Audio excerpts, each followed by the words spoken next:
Alrighty, welcome to another episode on the Unlearned Wisdom podcast with yours truly, where each episode is a gospel-centered lesson that you could apply to your life today. And today, we're actually talking about struggle. A lot of us struggle with things, whether it's relationships, whether it's internal thoughts, whether it's just struggling with the idea of struggle, right? And what I mean by that is a lot of people think like, man, I'm angry that I'm angry. I'm mad that I'm mad. And I don't want to be that way. So struggling because you struggle, or even struggling because you don't struggle. Some of you guys struggle with the fact that you don't have any real struggles. And you're like, why am I getting so blessed, right? So we're going to actually address all of these things today. It's going to be a good episode, guys.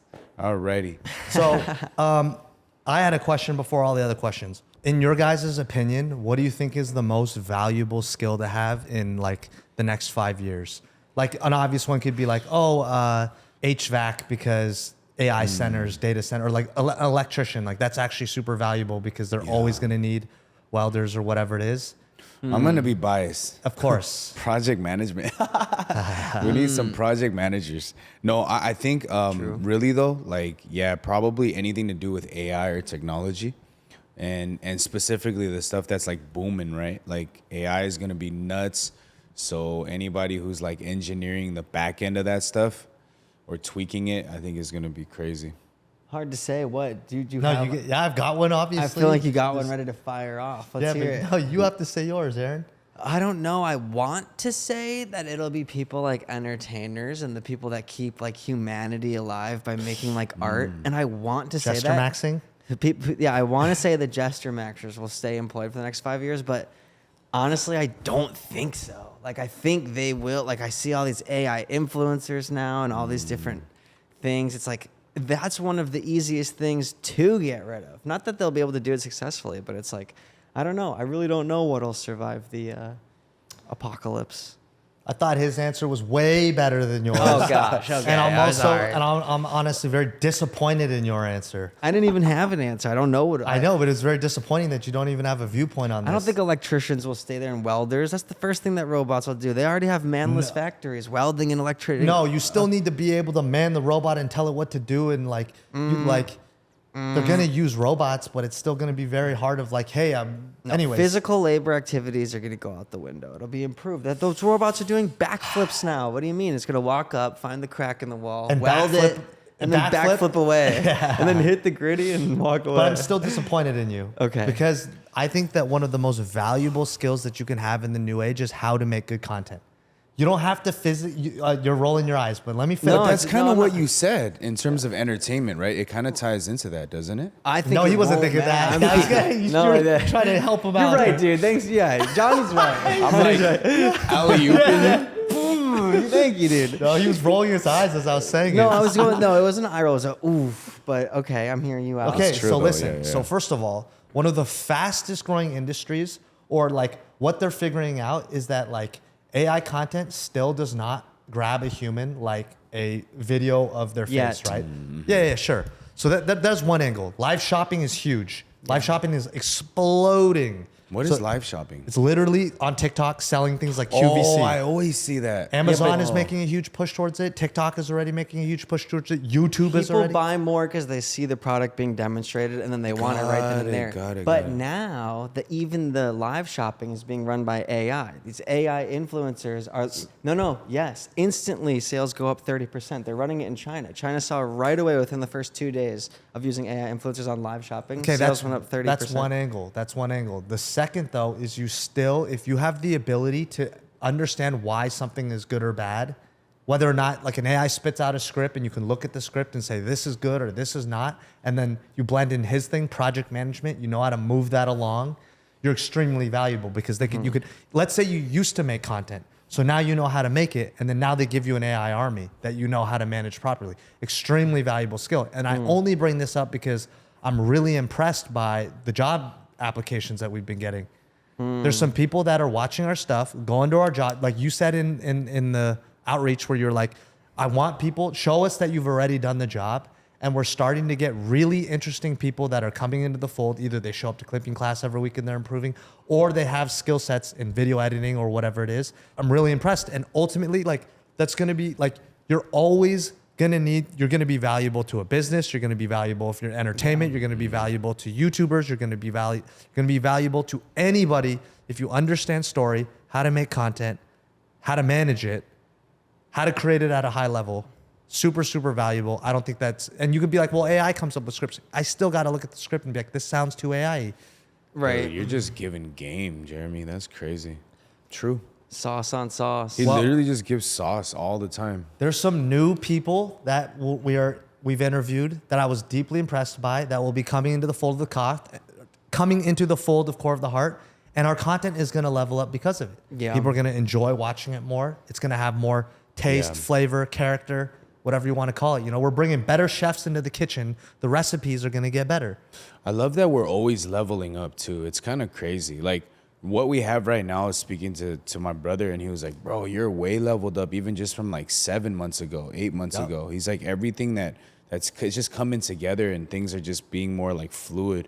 And so for Koth, we always try to level up. That's our main thing. It's like spiritual life, right? You're not going to stay stuck in one place. You're going to literally level up. Even if it's like crawling, for us, we're like flying. Like we're not even like running or like sprinting. We're like flying to these different things. So it's really cool. Dude, they're all going to click up. Let's talk about struggle, huh? Yeah, okay, struggle. The struggle to sit here to listen to this guy. Yeah. Yeah, I'm struggling. Tell Sorry. you that much. Let's get back into the lessons. If you guys want to come work for us, link in the bio. What does full surrender mean when there has to be an outcome? What does full surrender mean when everybody depends on the outcome? For example, we all work together, right? And the success of this podcast means we have to put out a video every week, and it has to, there has to be clips and marketing, whatever it is. And we have all our individual experience, but then I had the most experience in building a podcast. So most times I may know certain answers that you guys don't, right? So when we come to make decisions, it's like we all get together and it's like,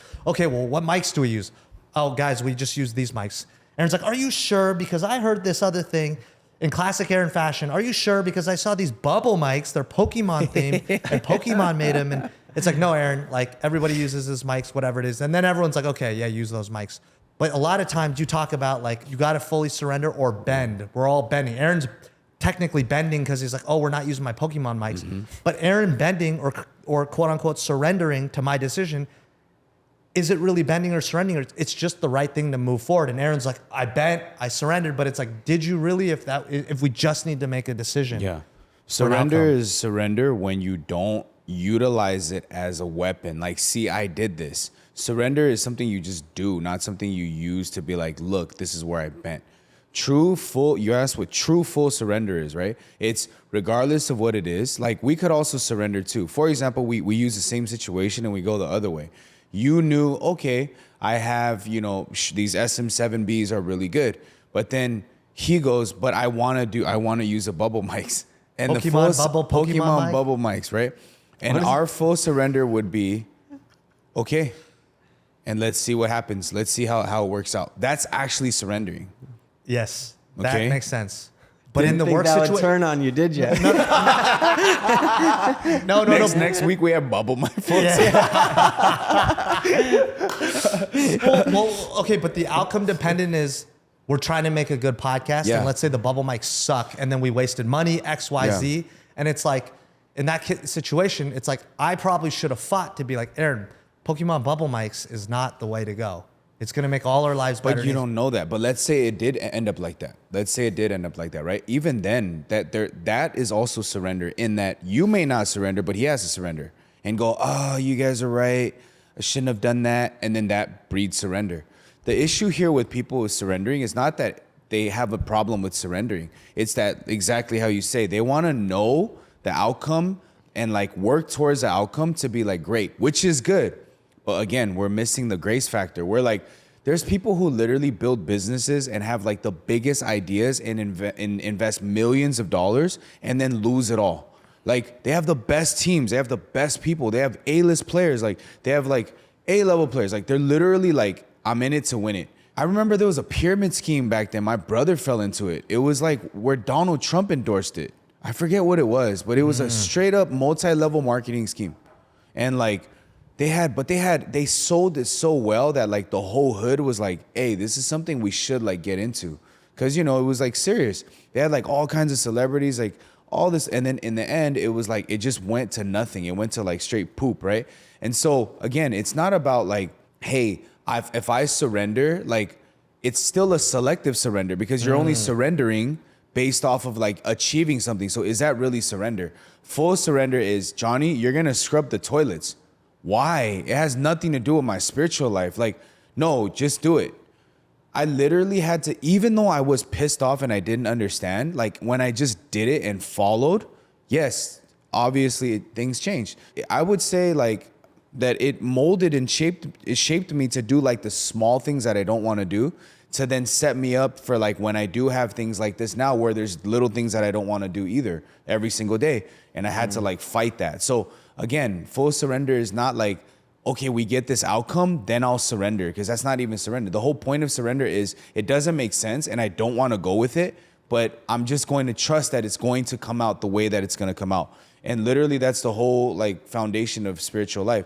A lot of Christians, they're not like that. They'll sit there and they literally will be like, all right, like I'm going to only surrender if things work out for me. I'm only going to pray to God if I know that this prayer is going to affect the outcome and what I achieve and what I receive. So how do you even surrender? That's not even called surrender. And they think that they do. They mistaken resistance to surrender. Meaning like, oh, see, like I'm doing right. Like, so that means I'm surrendered because it's like difficult for me to do right. It's like, no, surrender is straight up. It doesn't matter if it's difficult or not. You're like, I'm going to go with the flow regardless. So in our situation, it would just be like Pokemon bubble mics and let's see how it goes. Okay, but it took us 6 months. That doesn't matter though. At the end of the day, like, is it still getting to where it's gonna get? We don't know. Because who's to say we have these mics and then what if it doesn't get over there? What if like we do that and then it goes viral and people are like, what the heck? Why are they doing like Pokemon? And then Pokemon's like, you know what? We love your guys' podcast. We're gonna buy you guys for 300 million. Then we're like, oh, dang. And then Aaron's like, told you so. Like, it's like, so I mean, We know it just that's not his depends. thinking. But does it make sense though? It does. Did I answer the 98%. question? Okay, what's the 98%. 2%? Oh, come on. What's your 2 cents as always? No, I like that though. I like that. Because it's a what if in either direction, right? Yes. Because it's like for me, like in that Mike's scenario, Mm-hmm. it's like for me, I'm just like, I just know what mics will work well and that will produce good audio Yeah. and it'll give us the outcome that we want, a good podcast. Yeah. We can sit there, what if, Yeah. Pokemon, so Yeah. for me, if it was, let's say, How do you make a decision is what you're saying. well, if we had to make the decision, and let's Yes. say I was like, all right, I surrender, we can have Pokemon bubble mics. If it went, That's no, the if end of it- the world. No, That's the end of the freaking no. If world. it went the other direction and then the Pokemon bubble mic sucked, I'm like, well, we could have kind of fixed this all because I had the experience Yeah. of being on a podcast for Yeah. 3-4 years where we had bad mics and then we upgraded Sure. these mics or whatever it is. But then you're equating surrender to logic again. Is what I'm trying to say. Exactly. So Yeah, then I'm yeah. like, if in the situation where I have all this logic because it's experience, Yeah. right? It's like me telling you how to shoot a gun. Yeah, yeah, Be yeah. like, dude, I've shot the gun. You know what I'm saying? I never shot a gun. I'm using that as an example. Why? Surrender now. I was kidding. I'm just kidding. I'll surrender if you have a gun. But it's the same thing. You'd be Understood. like, Jeremy, like, I'm like, yo, you put your hand on the bottom of the Glock and you hold it like that. You'd be like, no, you actually do. Oh, what do you know, John? You'd be Yeah, like, yeah. your But then- surrender is more of like, okay, dude, like, Yeah. So surrender with that in that case would obviously be like you'd have to excuse the pride because think about it. Why would anyone which you've had Wait, by the way, we were going through the mic topic, and the minute I used the gun example, Johnny's like, "Oh, I get it." Yeah, he's like, "Oh, okay." Just immediately. He's always clowning me. No, he's just like Always "Oh." clowning me. So Explain in Fortnite terms. Him and bricks and guns. I should have used that. Yeah, I should have known my audience. So, no, but when it comes to surrender, yeah, I've totally lost my train of thought. Dang. Sorry. Because like you would surrender, and I'm like, Johnny, you hold the bottom of the gun. Right. A normal person who has no experience would not sit there and be like, oh, yeah, let me just put my 2 cents in. And if you guys are doing that, then that's not the right thing to do, right? A normal person would bring to the table, like, what experience they have. Like, all of us know that you have experience with the podcast. And there may be some resistance as to, like, how we want to set up the podcast. Yeah. But that's why dialogue is also important, not to make sense, but to sit there and go, okay, I think 9 times out of 10, people don't surrender not because it doesn't make sense. They don't surrender because they don't feel heard. If you ever feel like, it happens all the time in our meetings. If one person doesn't feel heard, they'll naturally be like, I know that, but I don't want them to be right. And then there will be like this pride of like, dude, you just popped off on me, bro. And now you want me to not pop off on you? Like, nah, bet I'm going to pop off on you. So that the surrender doesn't really come from like, I don't get it. Most people understand why. If someone has more experience than you, naturally they're going to have to lead the way. I mean, that's just how it is. But why won't you let them lead the way? It's probably rooted in pride. And that's what surrender is dying to the pride. Is going, you know what? As much as I don't like it, as much as they got at me foul, as much as they ignored me and didn't like really make me feel seen or understood or heard or validated, but they're still right though. And that is the outcome dependency. Which is backwards, right? It's like, I want the outcome to come out good, but I actually choose my feelings and me being validated more than the outcome being good. And relationships have ended like this. Businesses have ended like this, where everything is great and they're just like, but I don't care though. You didn't respect me, so I don't care. Like, I almost want you to fail so that I could be right. And then in the end, it gets to a point where there's a point of no return, and you're like, it's just over with. I've seen so many relationships end like that. Business relationships, children and parent relationships. It's like all kinds of personal relationships have ended because of that. So yeah, I think the outcome depends on not how surrendered you are, but how prideful you are and how willing you are to let go of your ego. I think they say ego is not your amigo, right? Literally in every single thing that I've ever went through, it only became more difficult. It was only more like calloused because I had ego and pride in everything that I've ever done. So if you guys reflect on that, that's usually what the struggle is. Did that answer your 2%? Yes, it did. Still salty about those mics. Hey guys, next week we're also having a very special guest on our pod. So if you guys haven't subscribed yet, make sure you do, because you might miss out. And I don't want you guys to miss out. But yeah, it's going to be really cool. So subscribe, guys. Do you have another question? No, I'm saying that was the perfect segue, because surrender is a huge part when it comes to struggle. Like, this Figgity guy facts. struggles to surrender. I struggle to surrender. Yeah, what do you say to that? You got to surrender to the struggle. Hey. That's like Clip it, bars, print it. Turn off the podcast. no. That's like saying hey, I don't love your job your love. like, don't. It's like, I'm sad. Don't be sad. Be happy. Be happy that you're sad. Yeah, no. So Jeremy, you spoke to me you asked me a question last time, and I want you to like reiterate this to the audience, because it was a really good question. You said there's a certain person that we know, and they've had all the unlocks, and they've had the crazy testimonies, and they've had all of these things, right? And do you remember that conversation where you're like, dude, what? So what are we? Yes. Okay. I think, and you tell me if the question is right or wrong. Sure. Basically, there's somebody. Many people fit this story. Yes. Right. They'll either grow up in the church, hate, and then go through an experience where they hate God, then come back around and find Johnny's content, love Johnny for however many months. I give it about 6 months. It's like a 6-month thing. Then they hate Johnny. Then they love him again because they realize they're like kind of what the issues were internally for themselves, and they get back on track.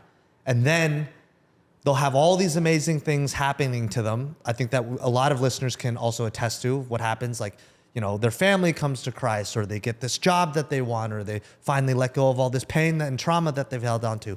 And then all of a sudden they'll just kind of like revert back to themselves, and it's just up, down, up, down, up, down. Yeah. And so why does it keep happening to these people? And what about it that they're not able to kind of grow from? Like, how are they not able to see themselves of, oh, that was literally me a year ago? I'll form it in the word. Yes, form it. I'll form it in the word of the episode. Why do people struggle to maintain their spiritual walk? Or like, why do people always revert back? 2 things: expectations and self-reflection. So a lot of people have expectations, and when they love you, they feel like they're coming from a place of vulnerability. Man, I don't love anybody. I opened up to you specifically, Johnny, or whoever it is. And now I almost feel like because I opened up, there's this hidden deeper layer of like, I gave you my vulnerability. I gave you my heart. and you just kind of blew it off? Do you know how difficult that was for me to do that? And you kind of just write it off. That is an expectation at the end of the day.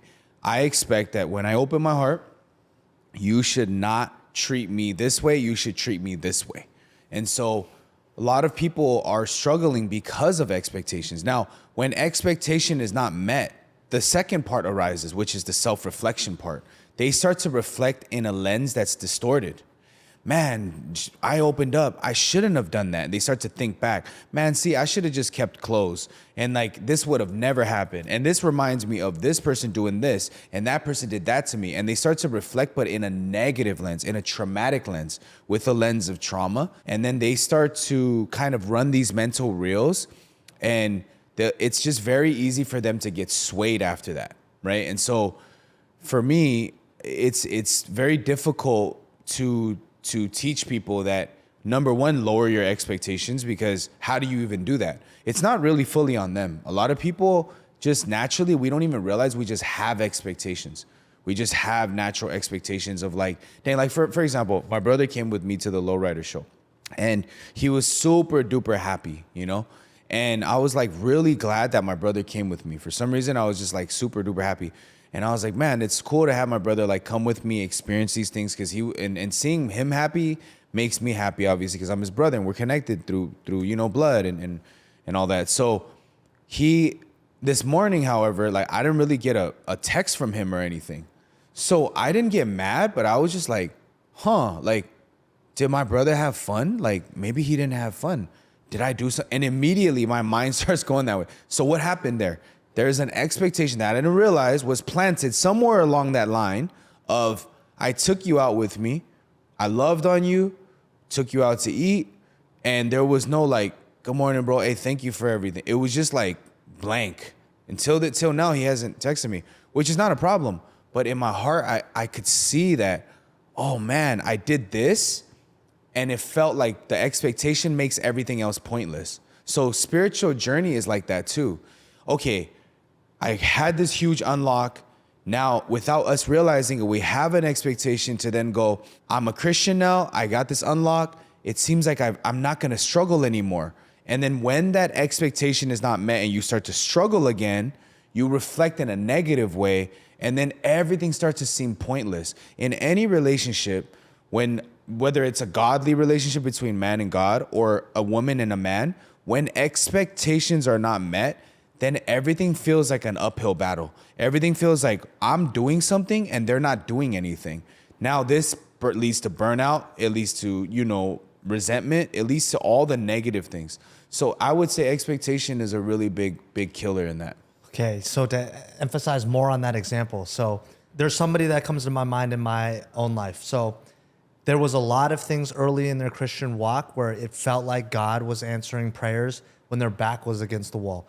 Money came when it needed to. Mm-hmm. Relationships were healed. Just really miraculous things that on paper you're just like, it's God. It's God. Like there's no other way. But then their life started going bad, even though in my viewpoint, I'm like, they're still kind of like doing their best to follow God. Why would God allow that? Or what do you think is happening in that situation? To kill off what I'm saying, to kill off the expectations. God doesn't want us to sit in this area of like transactional mindset, right?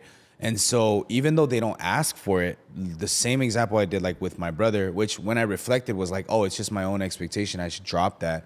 He's trying to cultivate faith instead of performance. He's trying to cultivate real faith, and that's the battleground. Your struggle, guys, is where you're gonna build your faith, because through the pain, you're gonna have to throw yourself away. You're gonna have to deny what you think and feel, all part of the Christian life.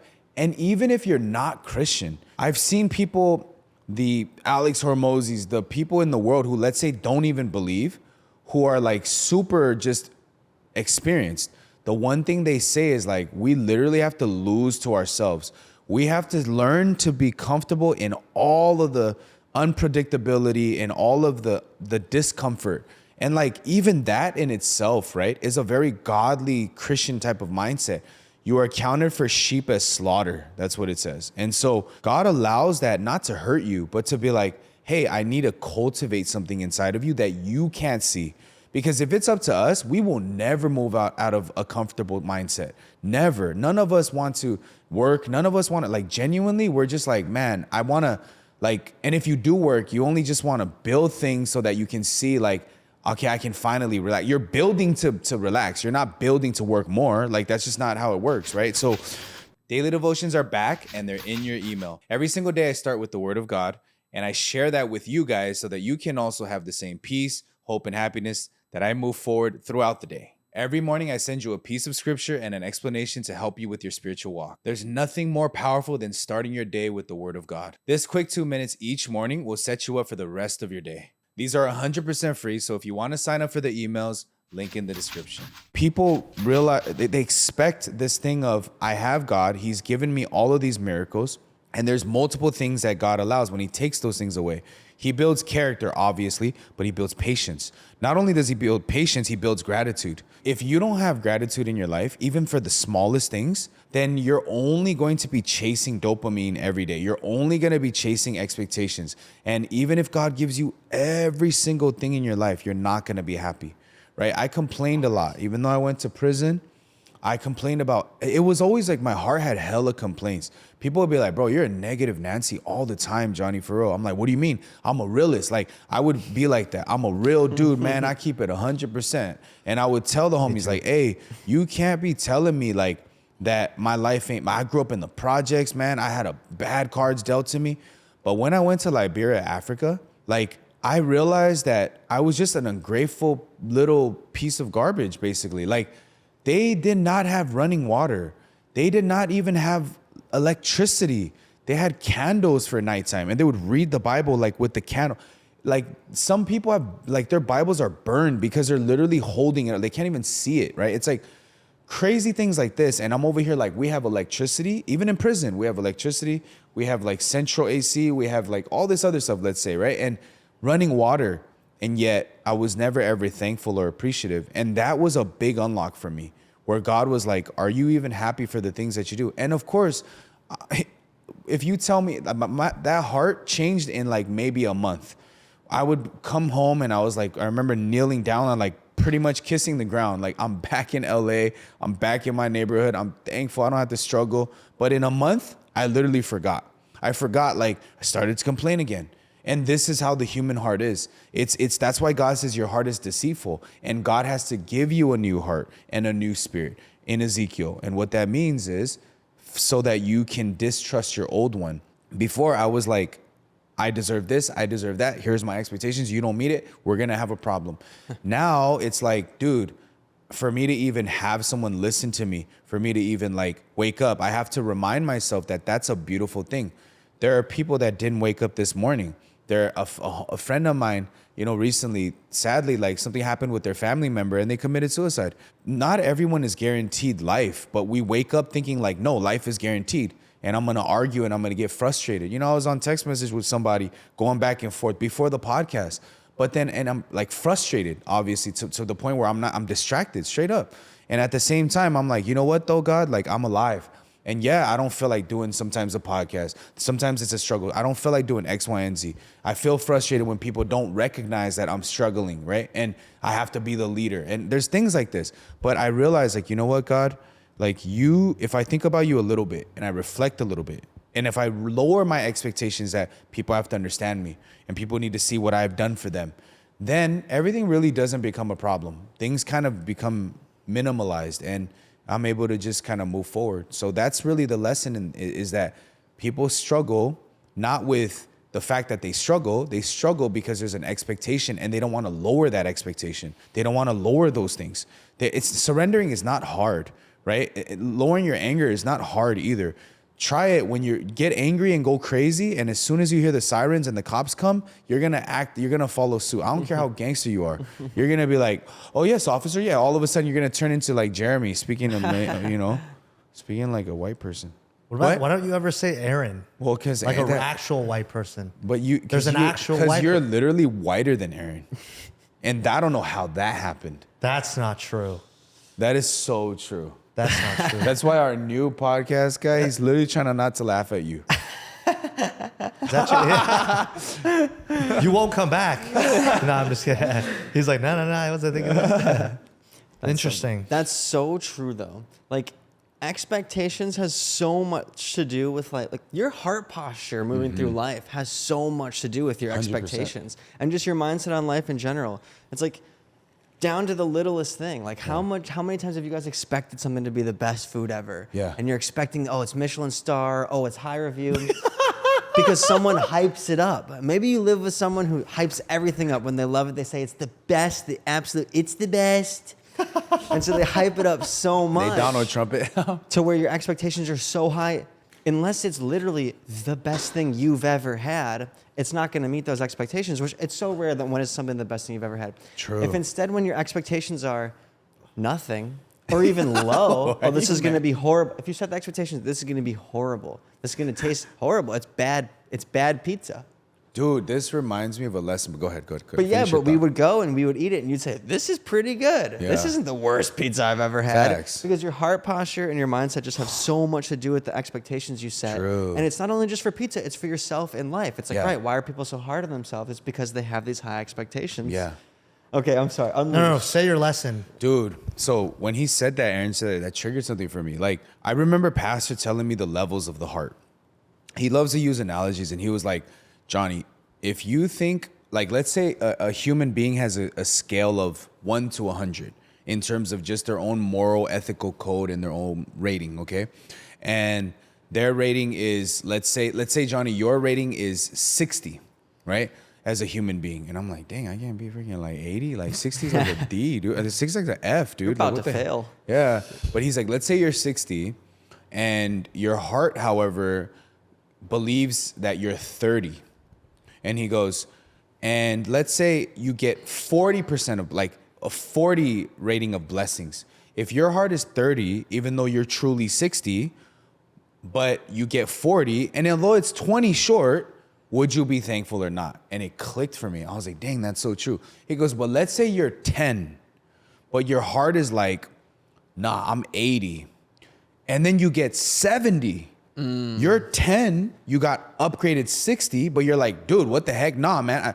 Then it started to show me the gratitude aspect and how to self-reflect and go, man, I'm truly like, it's so true how it's going to affect your heart. And as Aaron was saying, like it is triggered that. It's like, man, pastor's such a gem. And now I remember for the longest time, I'd be like, you're a 50, you're a 40, like lower your heart. You know what I mean? And that's even till this day, at least with the gospel. Now, other things I struggle with, honestly, but in terms of the gospel, I used to think I was all that. Man, I studied and I would fight like Israelites and I would argue and I thought I was all that.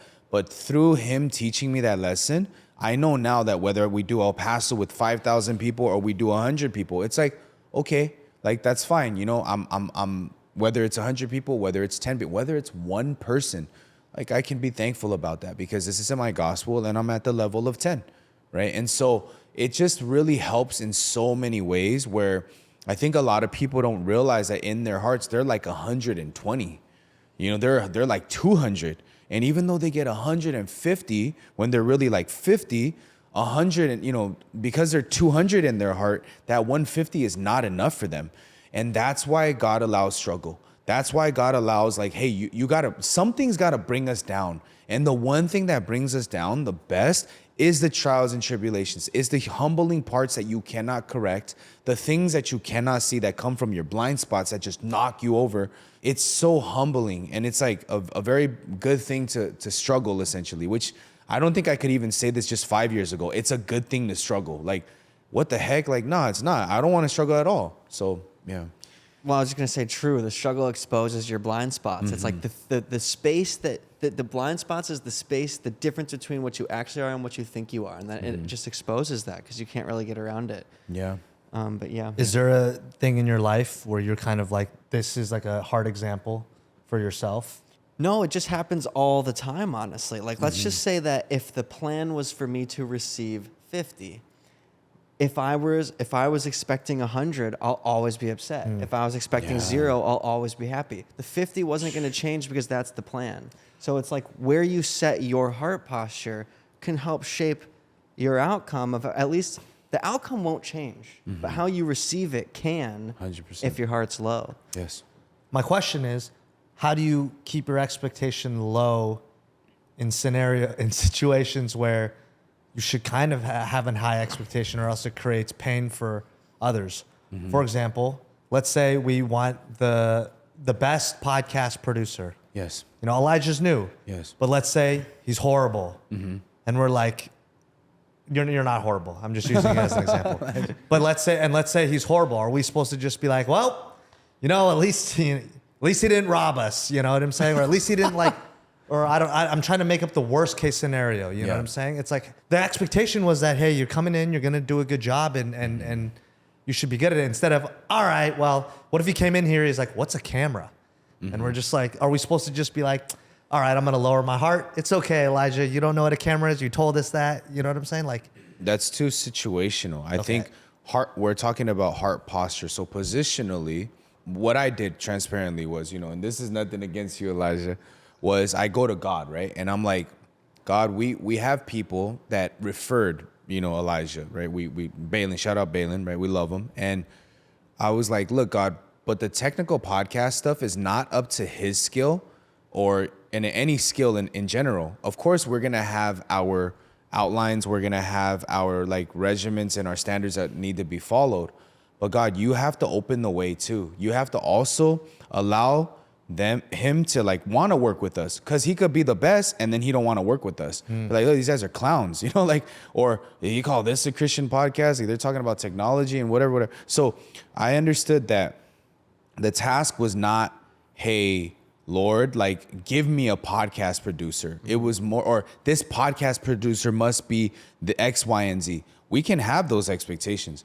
The heart of, God, I have this. What do you think about it? Is surrender. Whereas a lot of people are like, live and die on this hill. I set this up. I'm paying him this much, and he has to do this, right? And if he doesn't do it, like, I can't, what, am I supposed to go back to zero? No, it's you start with zero. Hey, Lord, I'm going to pay this with money you gave me. I'm going to write out the thing with the brain you gave me.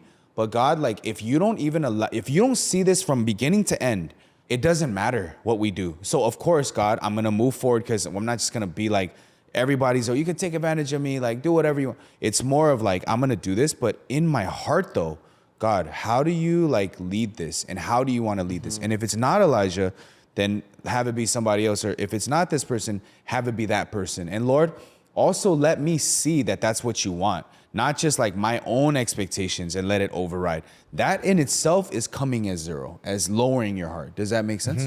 Right. And it's like Johnny's saying, you can lower your expectations without lowering your standards. Facts. Like, if he's horrible, then you just get a new person. That's fine. But you can affect your outcome and how you feel by impacting your expectations. So let's say he's going to come and be as good as he is, good or horrible. He comes, but what you were expecting will change how you react. 100%. If you were expecting a beast and he's bad, you're going to be upset.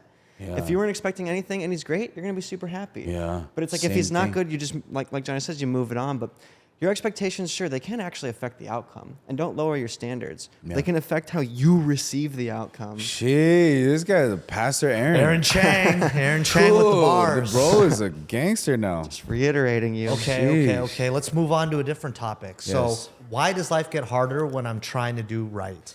So life gets harder when you're trying to do right, because it's met with resistance, right? Like, again, it comes down to expectations, right? If I feel like something is, the expectation for most people when they're trying to do right is life has to now somehow 180. Okay, I did right. I stopped drinking. I stopped doing X, Y, and Z. I quit corn. So I should be happier. How come I'm not feeling happier? If anything, I'm feeling worse. And so expectations always breed resistance, right? And when the resistance comes and your expectation isn't met, then you, again, start to feel like, yo, this is pointless. Why am I doing this, right? I thought if I'm doing this, then I would get that. So also why God allows your life to kind of go a little bit difficult. And all of us can agree, when I became Christian, it was like I took on a ton of bricks. My homies didn't respect me as much anymore. I started getting ridiculed. I started to now live by a standard and finally started to resist against my flesh. I couldn't do rugs anymore. I couldn't carry a strizzy anymore. I couldn't do all of these things. So it was an overnight shift, and it's foundationally flipping things on its head. Of course, you're going to feel some type of way when you're trying to do right. But like anything else, I was equating, my expectation was I should have no pain. Not only that, I had another expectation under that expectation that pain equates to being bad. So if it's painful, it's not good. Comfort is good, pain isn't good. And then I had another expectation that I have to be in control, even in my own spiritual life. So if I have no control and my expectation isn't met, and I also don't feel like, happy doing all of these things, then there was that heart, and most of you guys probably feel this, is like, why am I even doing this? The heart that arose most in me when I was trying to do right was, is this even gonna pay off? Am I like stupid to like wanna do good? Why am I even doing this? Sometimes I just wanna go back to the easiest route, which I'm comfortable with.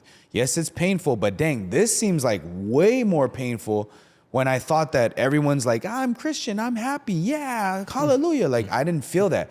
I was like more on demon time. I was angry at God. I was like, why? Why are you doing this? And I didn't realize that legit, it was all expectations, right? So for me, the struggle wasn't me being obedient. Being obedient was simple because I was doing the things. The struggle was after I was obedient, how come I'm not getting rewarded for my obedience? That was more crazy. Following rules is not difficult. It's when you're like, I followed the rules. How come I'm not getting something out of this? That's when you start to play these intrusive thoughts of like, dang, why am I wasting my time? Like what's going on, So what God taught me was through everything was that I had to learn faith. And faith always feels pointless before it feels peaceful, right? Like you're literally like, I'm trusting, I don't see it, but then later peace comes from it. I'm scrubbing the toilet. I don't know why I'm doing this. I don't know why I'm reading this Bible and going to these prisons that literally give me PTSD. I'm not sure why. And now I see it. Oh my gosh, I needed to go through all of this stuff, because if I can spit in front of and preach the gospel in front of prisoners who are like, you say something wrong and I'm going to get you, then there's no fear when there's 5,000 or 50,000 people. It's nothing to me. And so I didn't know that. But everything always feels pointless. When you're working out and you go to the gym, it feels pointless sometimes. You're like, dude, I'm doing these workouts. Shout out George. I love George, our personal trainer. But he had me doing granny workouts at first. He's like, okay, you got to do a hip thrust. I'm like, hip thrust? I'm not trying to get a BBL status booty. Like, what the heck, dude? He's like, no, it's good for your correction and your posterior chain. And I'm just like, cat cow. The cat cow too. I'm like, I'm going to do this in a corner because this is so sus. Like, what is going on here, dude? Right? It's like yoga poses. And I'm like, yo, what's going on? I want to be doing burpees. Every time I do a cat cow, by the way, guys, not to go on a tangent, I do a burpee to make sure that when people look at me and be like, this guy's a girl, I'm like, no, look, I've been to prison. I compensate with a burpee. I'm just kidding. But basically, but after, right, I'm way stronger.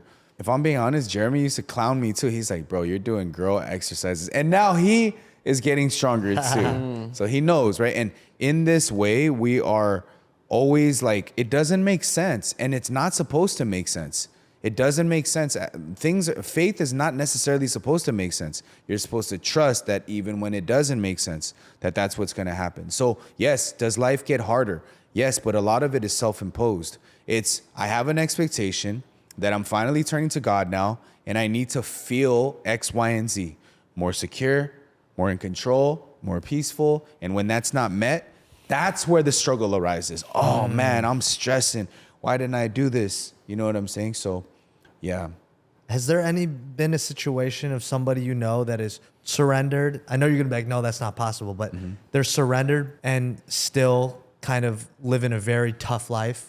Like they're just a lot of people. I can use even just the Bible. When you guys look at Hebrews 11, it's the Hall of Faith. Like not the Hall of Fame, but the Hall of Faith, right? There's Abraham, Isaac, Jacob, Samson, all these people in there who did tremendous things. The one thing about the Bible is crazy about every person that lives in the Bible. Most people never saw the end of their promise. So God promised something to them and they got martyred, like heads chopped off, literally crucified upside down, arrows shot at them, thrown down, like burned at the stake. But they got promised something. Wait, like, hey, you're going to have this, you're going to have that. And it was either short-lived or whatever. So in this way, I've noticed that it's happened with a lot of people.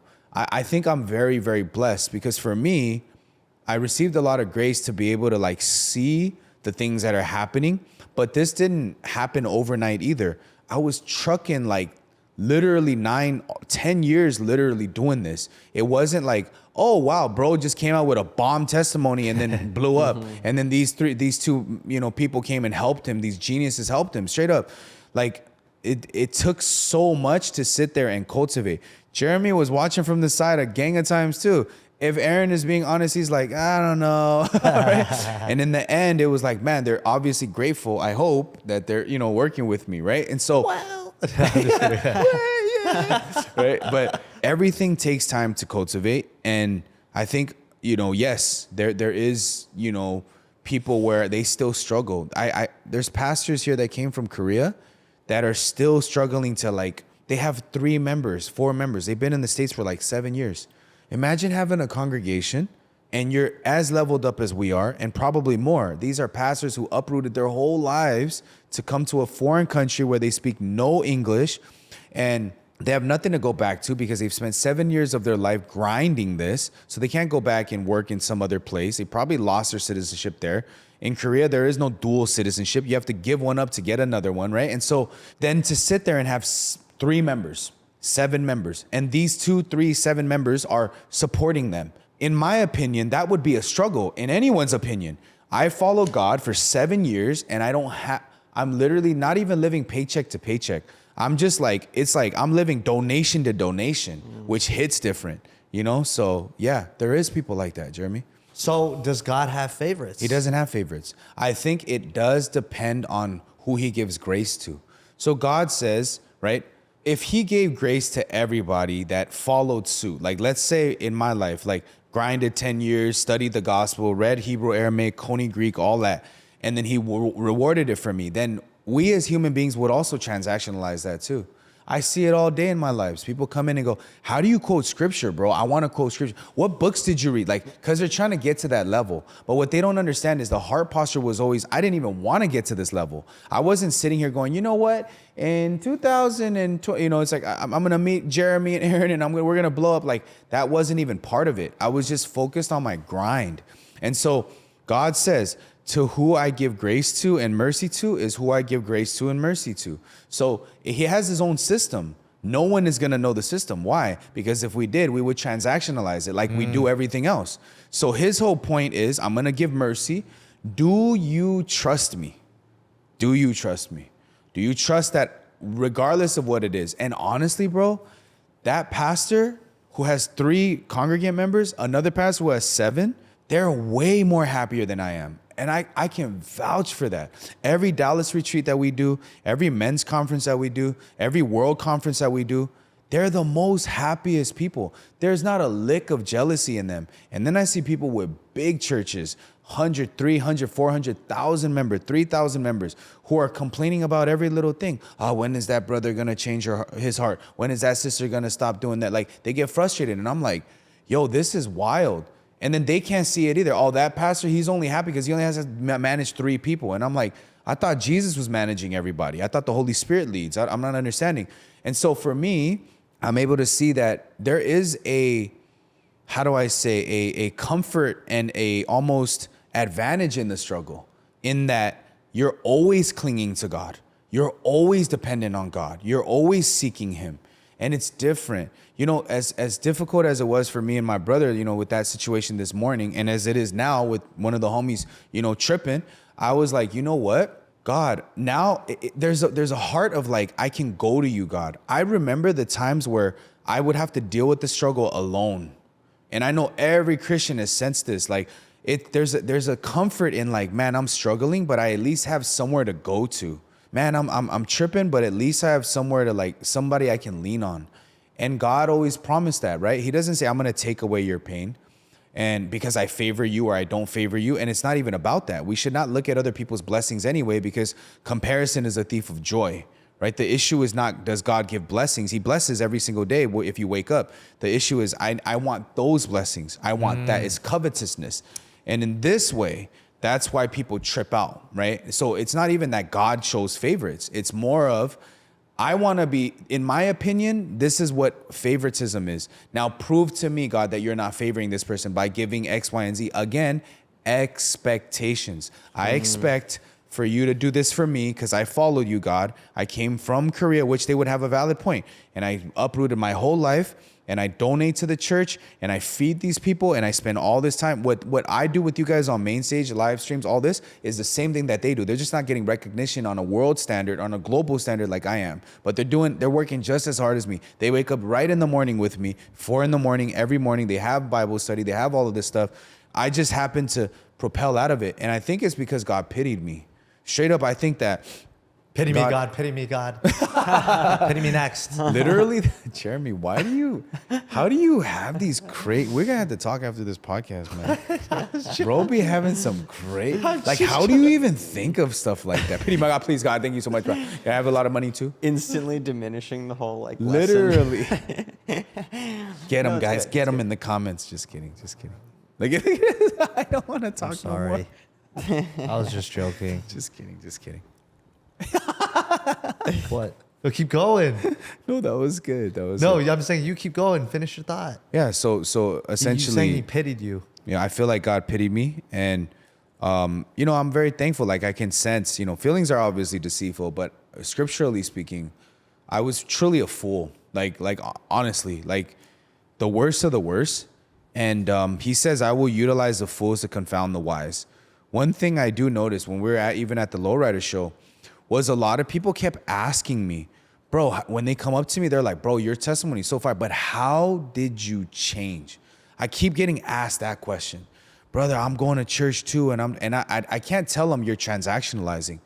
But what they see is it's something short of a miracle, right? It's like, how can a person go, and Jeremy harps on this a lot, like if this guy could go from shooting people to doing X, Y, and Z and then becoming peaceful, like I want to learn from who he learned from, which is straight up wisdom, honestly.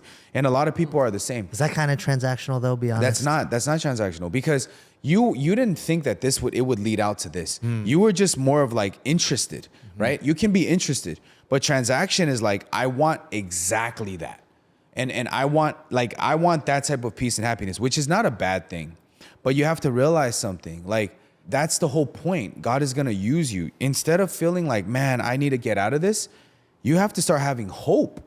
Wow, I'm in this. And if God did that for Johnny, he's going to do that for me too. Not a transaction, but a faithful, humble heart. We're hiring, guys. Core of the Heart is hiring, but listen carefully. We're not just building a company, we're building one of the fastest growing Christian communities in the world. In just a year and a half, this community has grown to over 3 million strong, and we're nowhere near done. Our mission is simple but massive: to build the best tools and resources to help anyone in the world get closer to God. Our first immediate goal is to get 100 million people into heaven. So when we say we're hiring, understand this. We're not looking for employees. We're looking for mission-driven A players that want to change the world. Our criteria is simple. Don't show us what you could do. Show us what you've already mastered. Like if you want to be the short form editor, show me the millions of views you've gotten on short form. If you want to be the podcast producer, show me the shows that you've successfully produced. We've learned the hard way not to hire off potential. We just want to hire off of pure experience. People who have already proven that they can perform at their skill set at the highest level. We have jobs available in many different departments: media and content, live events, and marketing. We also have remote jobs and LA-based jobs available. If you're an A player that has mastered their craft and wants to do something that glorifies God, then please head to the link in our description and check out the job board. And lastly, if you're an absolute beast at something and you don't see it on the job board, please reach out. I mean, you might be able to do it for us. It might work out. So if you're amazing at something, you don't see the perfect job description, just reach out. Tell us what you're good at. Maybe it'll work. Genuinely, I can't do this without a team. So I'm very thankful for anyone who supports the mission. I look forward to hearing from you guys. To go, hey, Lord, although this is difficult and I'm struggling, you're going to help me, because he's walking proof of that. And every single person I've ever met like that, even pastors now who are getting big, Pastor Daniel, shout out him, Denver pastor, church is getting humongous, Vegas pastor, England pastor, they have one in UK. All these pastors were literally like, hey, if God can, I remember Johnny, how he was. If God can help him, God's gonna help me. And those people, Pastor John too, their congregations are growing crazy. And it's not because they wanted their congregation to grow. They just had the heart of like, you know what? That father is also my father. The God of Johnny is also the God of me, and he's gonna help me. Like, this isn't the end of it. And they like cheer me on, bro. It's like crazy. And through that, they get super blessed. It's like super blessed. And I'm like, wow. So Something that's kind of blowing my mind that I think about is, again, it's the 10-year journey, right? It's like everybody's only seeing a small sliver of what you went through. Yeah. And I don't think they'd want to be who you were 5 years ago or whatever it is. And even then, you were probably them in that transactional mindset, being like, why am I not getting these things? I studied more. I'm better.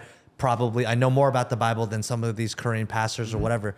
But then it was the point of when you were fully broken down and you didn't care about any of those things anymore, that 5 years after that, then me and Aaron came into your life and you're like, like, all right, like whatever, you know? So I think it's also like your position, but hey, don't get it twisted. You got a big head, God will take it away. I'm kidding. But I'm saying it's like, probably true. It's you learned really intense lessons of surrender ultimately before God ever put something shiny in front of you. And also that you're able to teach the lesson and you're able to see the heart of transactional versus interest versus whatever it is. Because like imagine if you had gotten a taste of fame at year 3 or 4 or 5. Oh, I'll fumble it. 100%. Yeah, you probably would not be good news anymore. Yeah. You would have never reached the congregation or be able to lead people the way you need to lead to. Yeah. But you might have 10 girlfriends. I'd be King Solomon Chang. Yeah. Like the one thing when Jeremy's saying this too, that I want you guys, because as audiences, I'm thinking about your hearts too. I know that he just said, right, you went through intense lessons. I know immediately there's going to be people like, I don't want to go through intense lessons. And the funny thing is, guys, I was that too. When I would look at other people, like other pastors who were very, very well known. Like Pastor John is known as a Scorpion King. Bro is well known.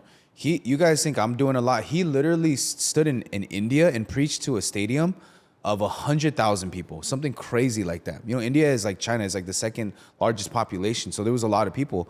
And so when I looked at Pastor John, I was like, I'm never going to be like him. And at that time, he was a minister too. He was like on my level. He wasn't a pastor.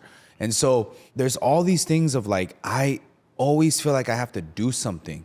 But I'm telling you guys though, you don't have to do anything. I didn't want to go through these intense lessons. I didn't want to like follow. I ran away multiple times. I went against the church multiple times. There are things that I had to go through though, in order for me to cultivate like this. And there's still things. Who's to say I won't run away again? I don't know that. But one thing that I'm surrendered about is, Father God, I know you. I know enough now from running away enough, from just seeing all the trials and tribulations, that you're real. Like genuinely you're real. And there's nothing that, like if I lost everything today, I still think I would still be okay. And I still think I would be preaching the gospel. Like that's just how it is. I tell Aaron and Jeremy all the time, like, to me, it's not about the fame, and it's like not even about the money. Like I want the money to build and obviously take care of my family, sure, but I could do that on my own, respectfully. Like it's not an issue. But for me to think like, if I lost everything, I genuinely be like, man, I'll be okay. And I think that's what I'm so happy about. Is like I don't have to sit there when I used to be like, oh my gosh, if I don't get money, what's going on? Now you guys live in paycheck to paycheck, all that. You guys will feel that same God who helped me is obviously going to help you guys. Whatever struggle you guys are struggling with, remember one thing. It is only a struggle to you. It's not a struggle to God. It just is not. Like it, non-believer, believer or not, if you understand the deity of Christ and who he is and who God is, you know that he's almighty. It doesn't matter, right? And so he's going to handle everything. Whether you think it, believe it, feel it, move towards it, run away from it or not, it's just how it's going to be. And I'm living proof of that. I'm not as obedient as people think. I'm not as this, and that. Like, I'm straight up a human being at the end of the day. I just received mercy and grace, not favored by God, but more of, man, you know what? I'm going to use Johnny to show that it's not Johnny. It's not him. And he's like a perfect exhibit A, you know, to like show the grace of God and the love of God. And so that's what I tell a lot of people. And I hope you guys can learn that too. Barsies. Well, I'm kind of just curious because now you've come a really long way, obviously, and you've mentioned a few things there, but I'm curious, if anything, like what you still struggle with, just on the topic of struggle. I think for me, I struggle with being like perfect. I think one thing about me is I'm very hard on myself. Like, and then when I'm hard on myself, there's another heart that creeps in where it's like I'm hard on myself, and then I feel like other people won't accept me. So I have to put up a wall that's like, well, then forget them then. Like, does that make sense? It's like, I want to be liked, let's say, or I want to be, I guess it is because I want to be liked. I want to be liked because I want to be perfect. I mean, why else? I want to be immaculate. I don't want to have any issues, struggling with any issues. But when I feel like I'm struggling, then I feel like people are not going to accept me. You know, James Sexton said this.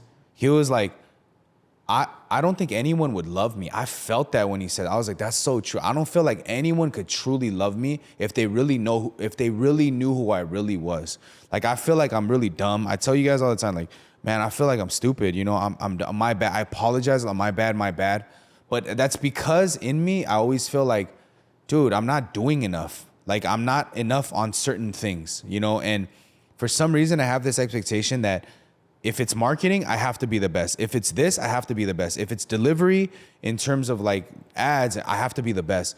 And if I'm not that, then I get pissed. And then when I get pissed, then I have to spin a narrative to protect myself at times. And this is something I still struggle with, where it's like I'm getting mad and then no one else is getting mad.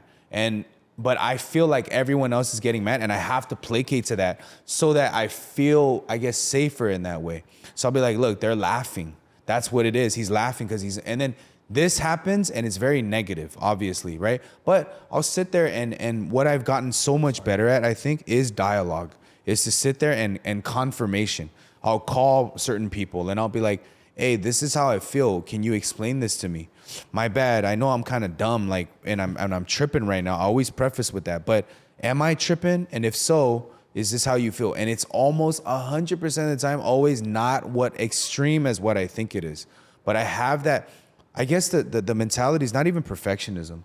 It's the rooted in my soul, in my skin, in my flesh of this underworld mentality of like everybody's out to get you always. You're constantly heightened. I was talking to my brother about this. Bro is always alert. There's this certain PTSD that doesn't go away.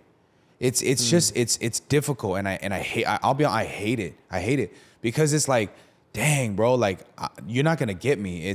But there's this feeling of like, be careful. You're always gonna get got. Something's gonna happen. It's never this good because every relationship I've been in, it's never this good. The gang, although it seemed powerful, and it was never that good. People switch up. You know, you had money. It's never gonna be that good. You have, you know, homies and family members. They're gonna switch up. It's never gonna be that good.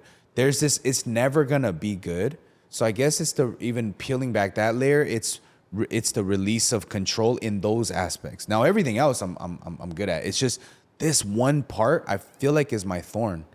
You know, so that's interesting, and that's so crazy, and it's true, and I agree with you, and I feel the same way, but for other reasons. It's like we come from different backgrounds, but almost land on the same perfectionist reality because we have preconceived expectations of ourselves. Facts. Yeah. But it's like, like I'll come from a background where it was not a lot of struggle, it was not a lot of hardship, but I was always expected the most out of.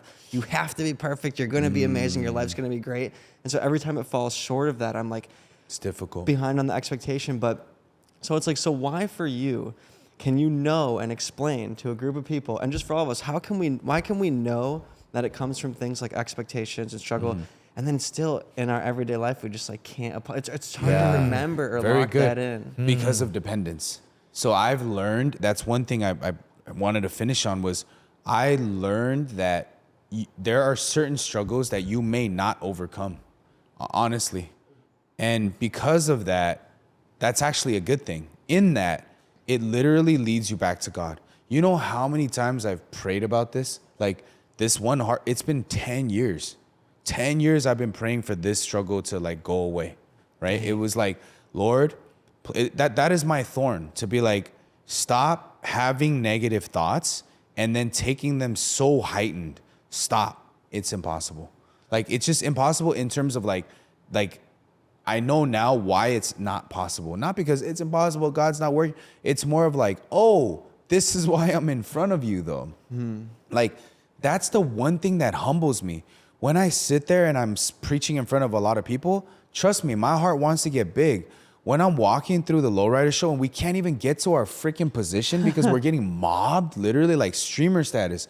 And there's a heart that wants to go, yeah, but there's always in the back of my mind, yeah, bro, but remember, Johnny, whenever like your struggle is, you can't even, you're thinking like everyone's out to get you anyways, and you haven't overcame that. So it's not even in a condemning way though.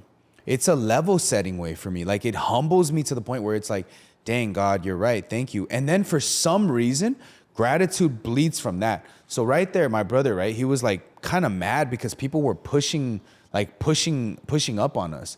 And I could see it. I could sense my brother was like, Johnny, go in front. Like he's like talking very like, bro, I watch your 6. And I'm like, bro, we're not in the freaking army, bro. Relax, you know? But he's just like, move forward, bro. I got to protect you. And I looked at him, but I could see it was because people were coming up to me very active. In that scene, there are people who are still gang related and active. And so when they come up to me, they're like this close and like, hey, homie, I respect you. Like they're very like, you know, it doesn't, my brother gets PTSD because he's like, if you respect him, why are you coming up to him like that? Right? The way we carry ourselves, honestly, is very like real nonchalant and like, hey man, appreciate you. Thank you, man. Thank you, good sir. We use sir, we use, you know, boss. We don't sit there and be like, hey homie, like we don't talk like that. And so, you know, he took it as a sign of disrespect, which it wasn't, but he's sitting there and he's just like struggling with this idea of like, bro, what the hell? And so immediately I sit there and I tell my brother, James, look at where we're at. That's all I said to him. Look at where we're at, bro. And it's okay to feel disrespected. It's okay, because I can't tell you how to feel disrespected. And he's like, okay. And I said, I know, but you don't have to be on high alert. And even if you are, look at where we're at. People are coming up to us. Why? They're saying they could easily be jumping us right now. I straight up told him. And he's like, dang, that's true. But instead, what are they saying? Hey, I respect you. Even though they're hardened, you can't expect like an apple to be a mango, right? That's how they are. They come from the streets and they're a little bit rigid and they're a little bit rough. But that doesn't mean that their heart posture isn't correct and isn't aligned, you know? And so he's like, oh, that's true. And so he kind of tapered off. And then how this ties into me being humble is I sit there and I'm like, whoa, like I'm not even supposed to receive, like, even though I told him that, it was almost like I was preaching to myself because I'm like, these people could be messing with it. They could be like, a lot of these people are enemies. Like, honestly, we went through an era where there was a silent war between the Asians and the others, right? And the other, you know, Hispanics. And I'm just like, the fact that I'm here, they're lining up. And I'm still very flawed in my perfectionism, very flawed in my mentality, is the same reason why I connect with them. And also, even though I didn't overcome it, they're still here to like show me all this love. So I'm like, dang, God, I don't have to be completely fixed. Like, I can also still be me, and people will come to me and go, hey, I relate to you because of that. You're not this suited and booted pastor, 100%. You're not even dressed like one. Some people come up to me with straight up, you guys seen it, was like, you're a pastor. You're a pastor? Like, they're like straight up, right? Who are you again? I know you go on TikTok, but who are you? Yeah, I'm a pastor. Wait, you're a pastor? Like, you don't do like dances and you don't rap? And I'm like, I look like a dancer and a rapper is crazy, you know? But that's actually not a crazy assumption, but continue. Oh, it's not? Okay, yeah. Hey, guys. You don't look like a pastor. Number one top op right here.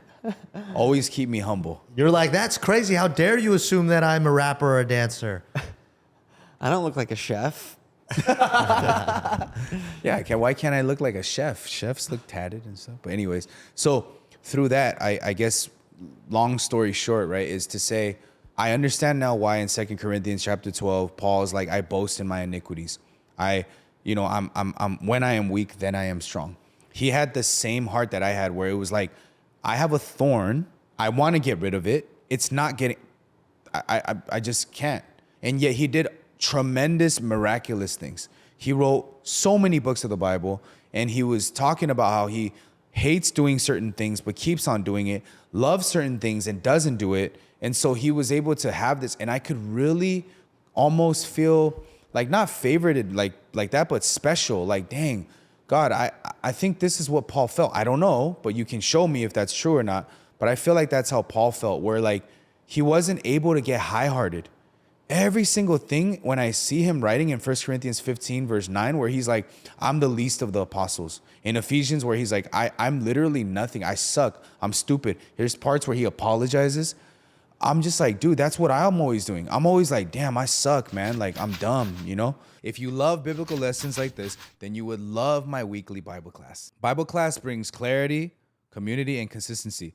There are a lot of us who read the Bible, but we don't know how to apply that to our lives. Consistency also. A lot of you guys want to read the Bible and you don't know where to start, how to start, and therefore it kind of discourages you guys to read the Bible. So every week on Saturdays at 10 a.m. Pacific Standard Time, we go through one chapter and we break down every single verse and apply those verses to your life. And after the Bible class, we also do a group mentor session where you can ask me customized questions and anything about the class and anything about your own life. If this sounds interesting to you, you guys can check the link in the bio and use code WISDOM to get 50% off your first month. See you guys this Saturday at 10 a.m. Pacific Standard Time. But then there's parts where I do get frustrated with that. Like, why am I like that?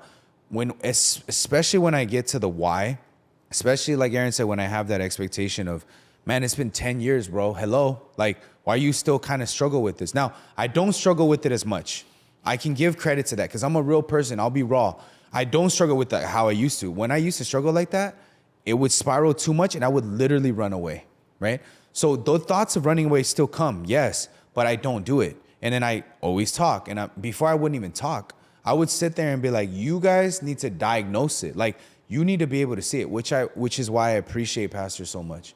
I appreciate him because he would see it just like I saw my brother. And my brother wasn't saying anything. He didn't really have a mug or anything, but I could just sense it off of him.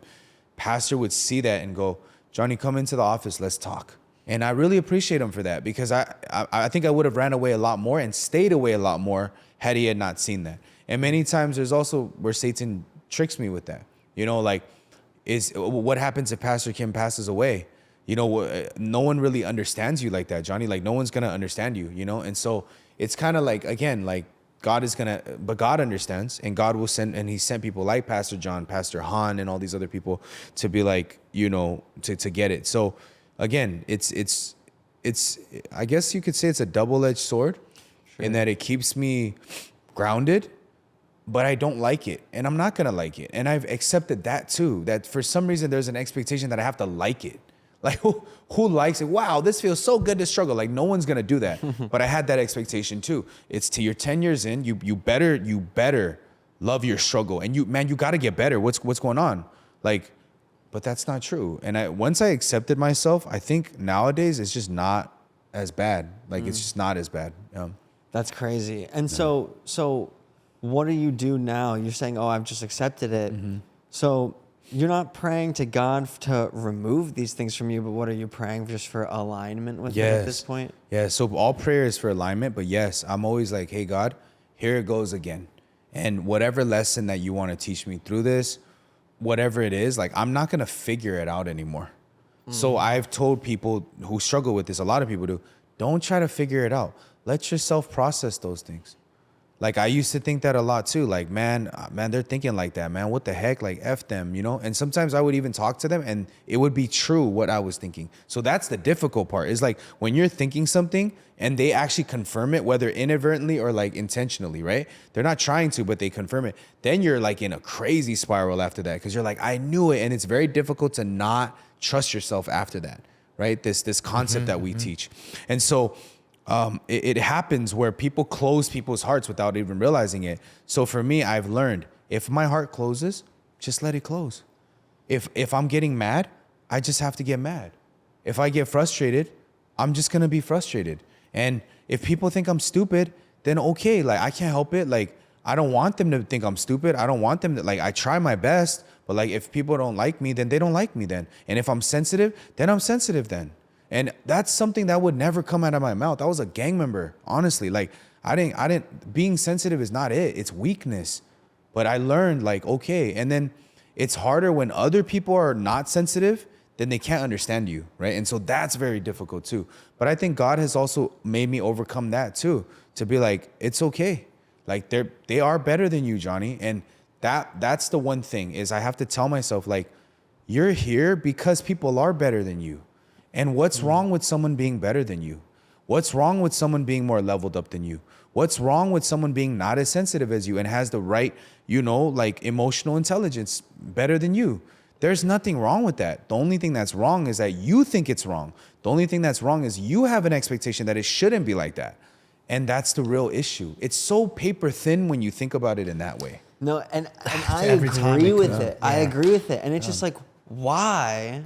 And I'm sure a lot of people think this. Why would I expect to be the best at these Right. things? I think you're fed by the world. Yeah. Why would It's I environment. expect to be the smartest person ever? Your or tiny this, brain. Like, why would I think that ever? And it comes up in certain things in my life where You have I'm an just like, extremely low IQ. Shut up, Jeremy. Giving him the right answer. He's literally asking why. He's begging why, and I just told Not him, and you're asking telling you. but I'm like, in my mind, I'm like, whatever the special combination is of like brains and intelligence or problem solving, like whatever it is, I'm just the best at whatever I am. And I'm just like, why does that have to be true? It doesn't have to be true. I don't, there can be someone that exists that can put the pieces Right. better than me Yeah. together. So true. And I don't know why that's like Yeah. hard to accept, but not only hard to accept, why would I even think that in the first place? Dude. What would cause me to think that I'm the best at anything? I had to learn that with you guys. I think both of you guys made me feel like, dang, I'm behind on certain things, right? Blind spots, and I He had just to learned learn. how to tie his shoes. I had loop, swoop, and you pull. But I genuinely was like, man, I had to learn that and be like humble down on certain things, you know? Like I would always be like, in the beginning, I think there was that heart of like, I'll just clip it myself. Like, you know, and Jeremy's like, the point is, Johnny, to get you out of this so you can do way more greater things. You're over here clipping things. I have Premiere Pro too. Like, it's like, duh, but you won't be able to do other things. You know, like Kanye was able to, you know, build and scale because he wasn't engineering and producing every single beat. Like he was able to like grow out of it, you know? And I was like, man, that's so freaking true. And Aaron said that. So again, this mindset of like, yeah, I have to like accept, and I don't have to be what I think I need to be. Like, I don't have to be what I think I have to be. It's kind of crazy, right? It really is just the thought process and expectations. I don't have to be what I think I have to be. It's Yeah. like, that's so deep and so Bars. true. And why do we even think that we have to be that in the first place? I don't know. It's some ingrained something in the past. Because of the but- world, you said, Jeremy. No, I Yeah, think it's true. absolutely the True. world. It's Trust like you grow, yourself, like, believe yeah, yourself. But not even that. It's like you walk out and like, you remember playing handball? And there's just that one kid who's like so good at handball or Yeah. so good at every sport. And I'm just like, I just suck at every sport because my Asian parents won't sign me up for the league. I don't get private lessons like that. I just suck. You know what I'm saying? And then everybody's like friendlier to that kid because he's good at this. They want him Yeah. on the team. You know what I'm saying? And then in PE, they're not throwing their hands up at him. They're throwing their hands up at you, which Yeah, makes you yeah, feel yeah. bad. So it's like your environment from a young age, you're just like, people get lauded for being good at certain things. It's just a natural thing. So you're like, oh, okay, being good at something gets me favor or whatever it is. I was terrible at all that, so I had to gesture max. You know, so it's like you get Yeah. attention in other ways. You act out or you do violent things to take away happiness from That is others, true, or though. you. Also, I get why you would think though to be the best is important. Yeah. But why would I come from somewhere who I already think I'm the best at certain things? Like obviously it's from my parents saying you are the best. Yeah. You can do Sure. whatever you want and stuff like that. I think because you've also had successes in your life. Like, let's say, for example, like you get math problems way faster than everyone else, and then you probably realized, wait, I'm actually better at this than everybody else. Yeah. So then when you think, okay, not only that, I'm not like a weird like engineer nerd who can't socialize. I also DJ'd and blew up and like cracked the internet. And it's Yeah. like I have all these skills that I'm clearly better at than everyone else. Right. And when I watch other people that are doing it, I know I'm better than them. You know what I'm saying? It's a natural thing that seeps in. Yeah. Like, It's also biblically too, like it's just encoded in our DNA, right? Like we have the fruit of the knowledge of good and evil. So like we know like what's good and we know what's evil. And so we obviously tend to lean on the heavier side of good. And so being good in this world is like doing better, being elite, you know, being well respected. And so it's also just part of us, bro. Like even little kids are like I see when Isaiah was young, they gave him a little like button up, you know, and he couldn't button it up and he was going crazy. And he was like, "Wah!" I like gotta that. meet this baby Isaiah. Bro, Isaiah's so freaking cute, but we were like, I was observing him, and I was like, even at that young age, like 3-4 years old, bro is like, nah, I need to get it right. It's so crazy. Like, where does he even learn that concept of like be better, right? He's not even in he's not even in kindergarten yet, and he's like not getting influenced by anything else. And like there was a kid who was making fun of him, like doing that, and then he was just like so mad because he couldn't run as fast as the other people. Obviously, he's a kid, got little stubby legs and a big old head. Like, what do you expect, He's gonna watch this later and be like, Johnny, just like that Grilling guy just him. always made fun of me. No, he knows. Isaiah knows how much I love him, but he would like not run fast, and he had his little like Crocs and stuff, and then he had him in sports mode. It was hilarious, bro. He's trying to like run, and the other kids were just laughing at him. Jordan was laughing at him, I remember, and he was pissed. And I was like, where is that competitive nature coming from? It is competitive nature. It's in our nature. That's why it's called the competitive nature, And so, yeah. Yeah, did that help you with anything? Yeah, just a good conversation. But do you also think about though that like you are maybe like good at things, or you're like, nah, I should have been a 10 millionaire by now? Well, that's the other thing. That's the other equation, is the money. It's like, okay, I can trick myself into thinking, oh, I'm the best at this. Like, and tell me if you relate or not. But it's like, oh, like when we're even trying to hire people, it's like, oh, well, these people are anomalies. We're never gonna find people exactly like us, X, Y, and Z. But it's like, they have to exist out there because someone's done things before. It's like, Because I exist. Well, I'll just take, yeah, right. No, I'll take the ultimate example of what I used to think about back in the day is the company that we met at. I'm not going to say the name, but the company where we met. Oh yeah, don't give him any free clout. I'm just saying that owner and creator and CEO, who's younger than us both, Yeah. who's yeah. bagged out. Yes.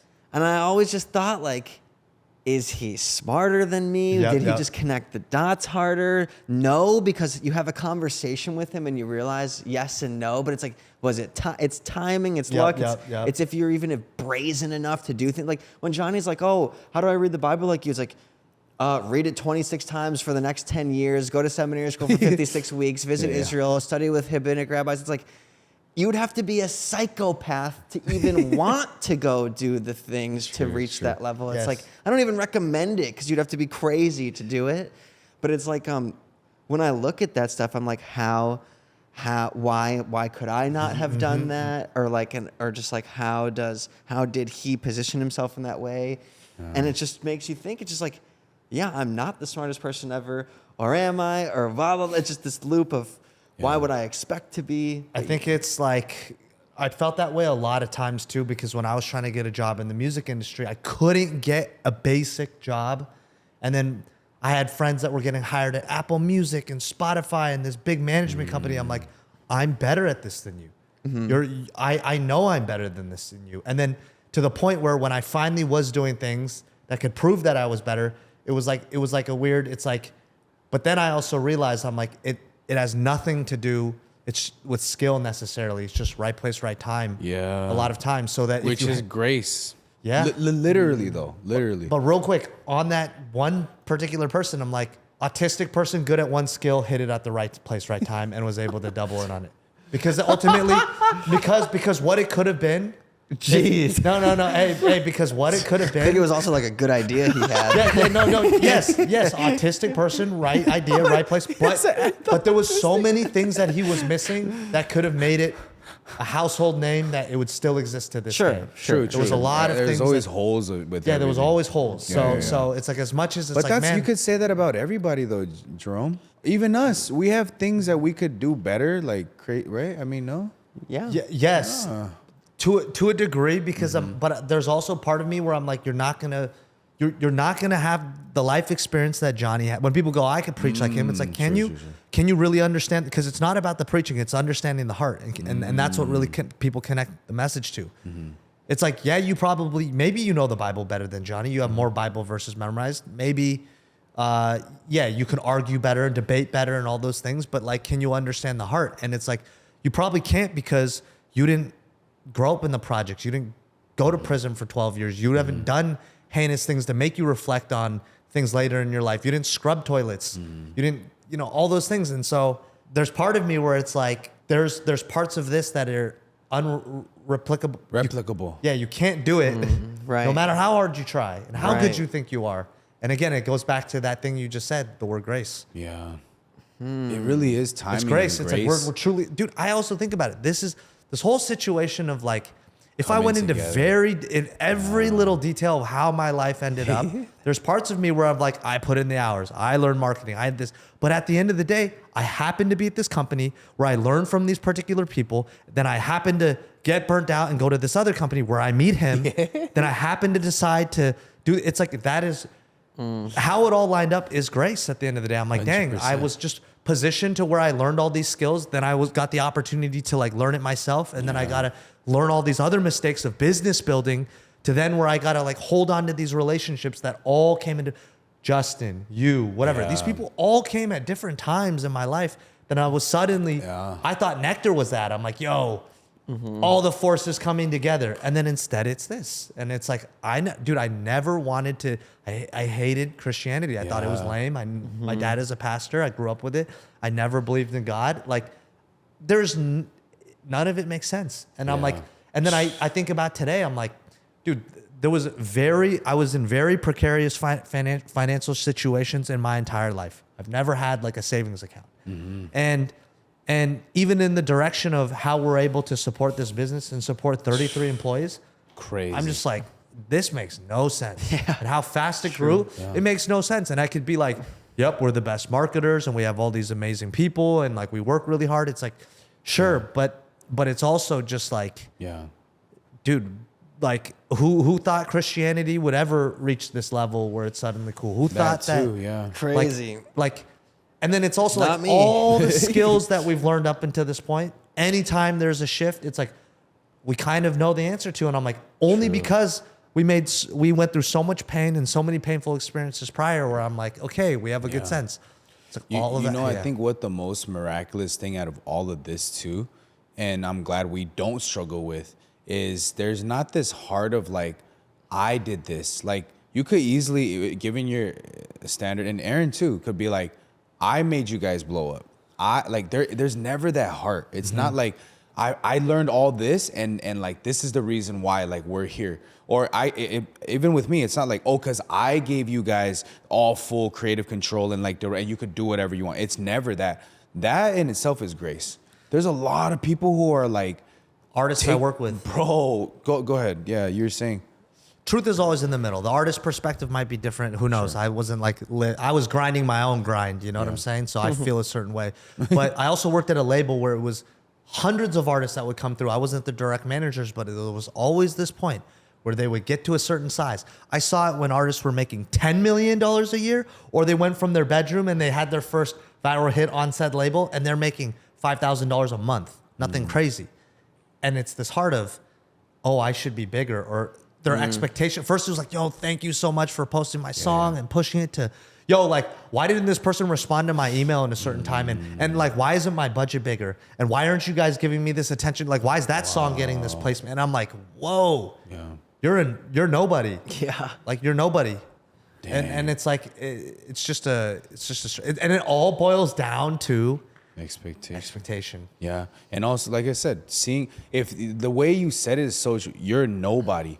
That's literally what we teach. It's like, we really are. Imagine if they had that heart. If they still maintain that heart of I'm a nobody, everything like Aaron's point would be a blessing. It'd be like, oh, wow, okay, you got me this thing. Oh, I'm doing a show now for 10,000 a show. Wow, that's amazing. Like, wait, but why is he doing 10,000 versus like, why is he doing 10,000 and I'm only getting 3,000? Like, what the hell? Like, 3,000 is still legit. Like, I have a crazy story. I'm going to use broad names so that it just like, it's hard to track. But don't get us I canceled. know we're starting beef. no, it's no beef. They can call me whatever. They can catch these hands. I bled for that for those people. But there was in one of my music jobs, and I had like 3 or 4. In one of my music jobs, there was a particular artist that they worked really hard and they made a really good body of work, and it got the attention where they were able to go on tour with a significant. Well, this artist was way bigger, but still small. But you knew that trajectory. And this artist got put on by the person I was working with and was like, yo, I want to bring him on the road, whatever it is. Yeah. He had a full tour to build a relationship with this person who wanted to put him on. Yeah. And I remember there was this one conversation. I was like, oh, yo, how's it going? And he's like, oh, it's good. But it's like, yo, like, I don't think his show is that good. And I was like, The one he put on? yeah, the smaller artist. Oh, it's saying his show is not that good? Yeah, Oh the one he my got. He was gosh. to the bit. He was like, "Yo, I've been watching the show, and I don't think the show's that good." And it kind of like, I was just like, "Dude, this is your first tour. Like your show's not that good." But I was just like, and I'm like, "This guy's this is the craziest opportunity. This Yeah, is like, yeah. this is the equivalent of like Drake picking you from your size and what this is like Drake Yeah. picking you, and this could be so fruitful to your career.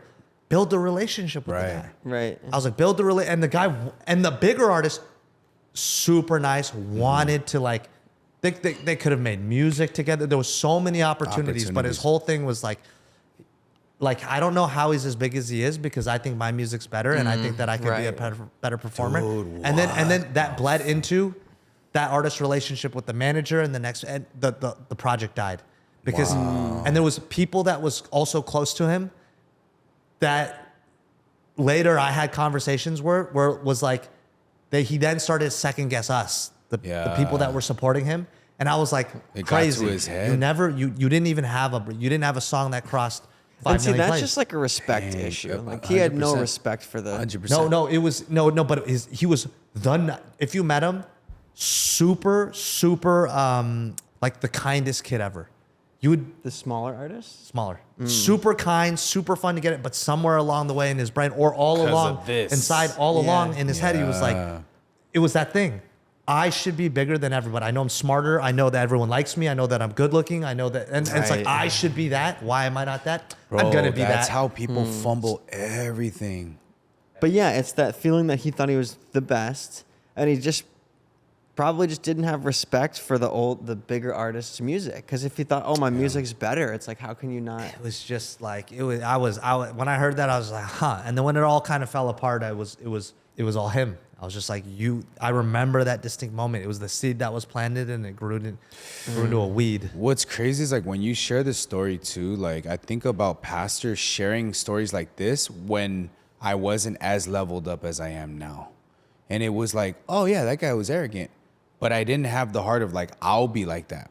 And I felt like I had to go through those things to then learn. Like I almost understand where like when I was arguing and debating and doing apologetic stuff, that I was like, oh, that's what it is. Like, cause every time a pastor would open his mouth, pastor would tell me these like stories like yours. And I'm like, oh, they're so dumb. Why would they do it? But it's like, I'm not thinking it's for me. Yeah. He's like side busting, right? Like letting me know, hey, it's you without letting me know it's me. And I'm like, yeah, what an idiot. Why would he do that? And then I would go and then I finally started to recognize like, oh my gosh. So the hack here is like, not only receptive skills, but when you're saying that, I'm like, dude, how much more pain I would have like not gone through if I had just taken the lessons that you're saying and could listen to it like how I am now, just maybe 6-7 years ago, right? Like 8 years ago. I think about that. I think about that too, but at the same time, it's also like You I had need to to? just go through it. Like Yeah, I had yeah, to yeah, lose. yeah. Imagine if I sold Nectar and I had like $10 million and I thought I was doing this altruistic thing, just helping you on the side. Like, Yeah, you know you what I'm would- saying? we It's would like I had to catch just hands. lose everything to be like, I just had to lose everything to be like, dang, it's not money or none of that will make me happy. So what am I I chasing it say for? this all the time, Jeremy. You receive a lot of grace, bro. Grace. Honestly. I got clapped. No, but I'm saying Oh. that's grace. Like the fact that, bro, trust me, bro. I know so many people that would do half of what you're doing and half of what Aaron is doing and be like, "Psh," like I'm gonna do it again and I'm gonna keep I'm going. the ish. Like you need me. Like this heart is literally the killer of everything. Like I don't know how to ingrain that into like people, but like, go ahead. Sorry. No, the hand raises, finish your Oh, thought sorry. and then pick me I up. genuinely like. I see this in the congregation a lot. Like I'm not trying to call out Core of the Heart members, but like when I'm like saying something, I have specific people where I'm like, if they listen to this, oh my gosh, they would level up so hard. But then like a lot of them don't. But a lot of them do. And the ones that do will message me and be like, bro, I know like it made me think. And I'm like, yeah. yes, inside. But I'm like, oh, really? Really made you think. Dude, I'll be honest. There's lessons for myself that you tell me things and I'm like, yeah. And then when it clicks, I'm like, oh my God. Okay. Oh, so you don't respect me. No, not about respect. I'm saying certain lessons you teach where I'm like, yeah, of course, that's like, honesty or heart posture or whatever it is. And it's like, oh my gosh, like I totally see it now. Yeah. But that's just part of it. What about somebody like who I believe is run purely by just because of the way that they present themselves a lot of times? I do believe that they're great and they're smart people, but I still think there's a lot of pride and ego. Is like the people at the top, like the Elon Musks and the Jeff Bezos and the Mark Zuckerbergs. Like, I'm not maybe calling them out specifically, but those people have a lot of power, a lot of influence. They do a lot of things to continue to hold that power and influence. They're big. Yeah. On paper, they're successful. Yeah. And maybe to some aspect, maybe they're happy.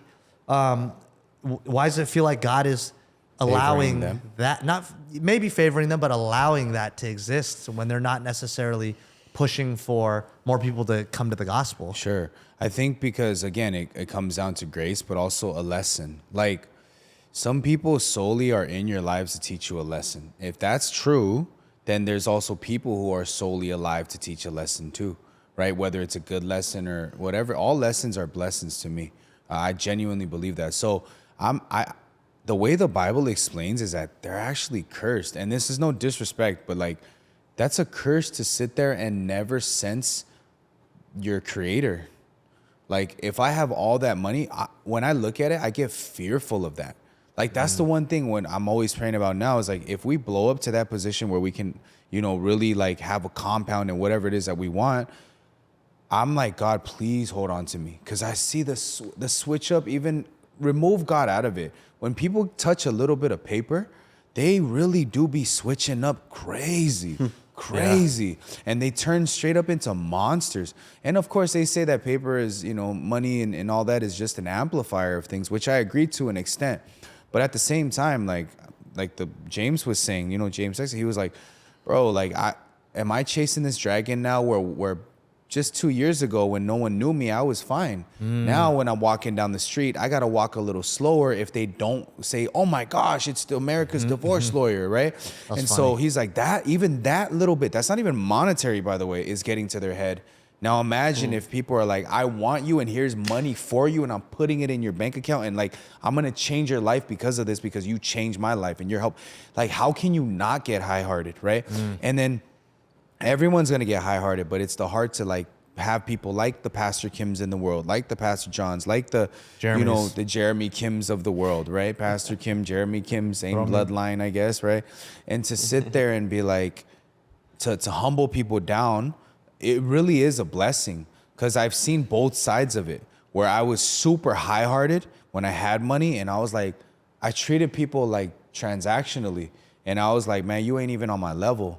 And I didn't care. Like, they could die, and I'm like, so what? Because that's what you get. That's what you get for being a peasant. I made it out the hood. I made it out the mud, right? And then I was cold like that to now going, dang, I don't even want that. Like, I don't want to be like I want to be Mark Zuckerberg rich, okay? If you guys don't love money, just donate it to us, okay? Yeah. And I was about to say, to keep you humble, donate it to me. Yeah, we'll make donate sure. it to us. Just go to him to me. Right? Him to me. But I'm humble. But I don't want the curse that comes with it. The idea of I'm God now, I make a snap of the finger and everything works for me. And I don't need to ever lean on you because I'm never going to lean on you. I never have to lean on you anymore, God. That is the most scariest thing, bro, is to have an omniscient, omnipresent God who's everywhere all the time to then go, hey, how you doing? And just like walk past him. I don't need you. That's hella scary.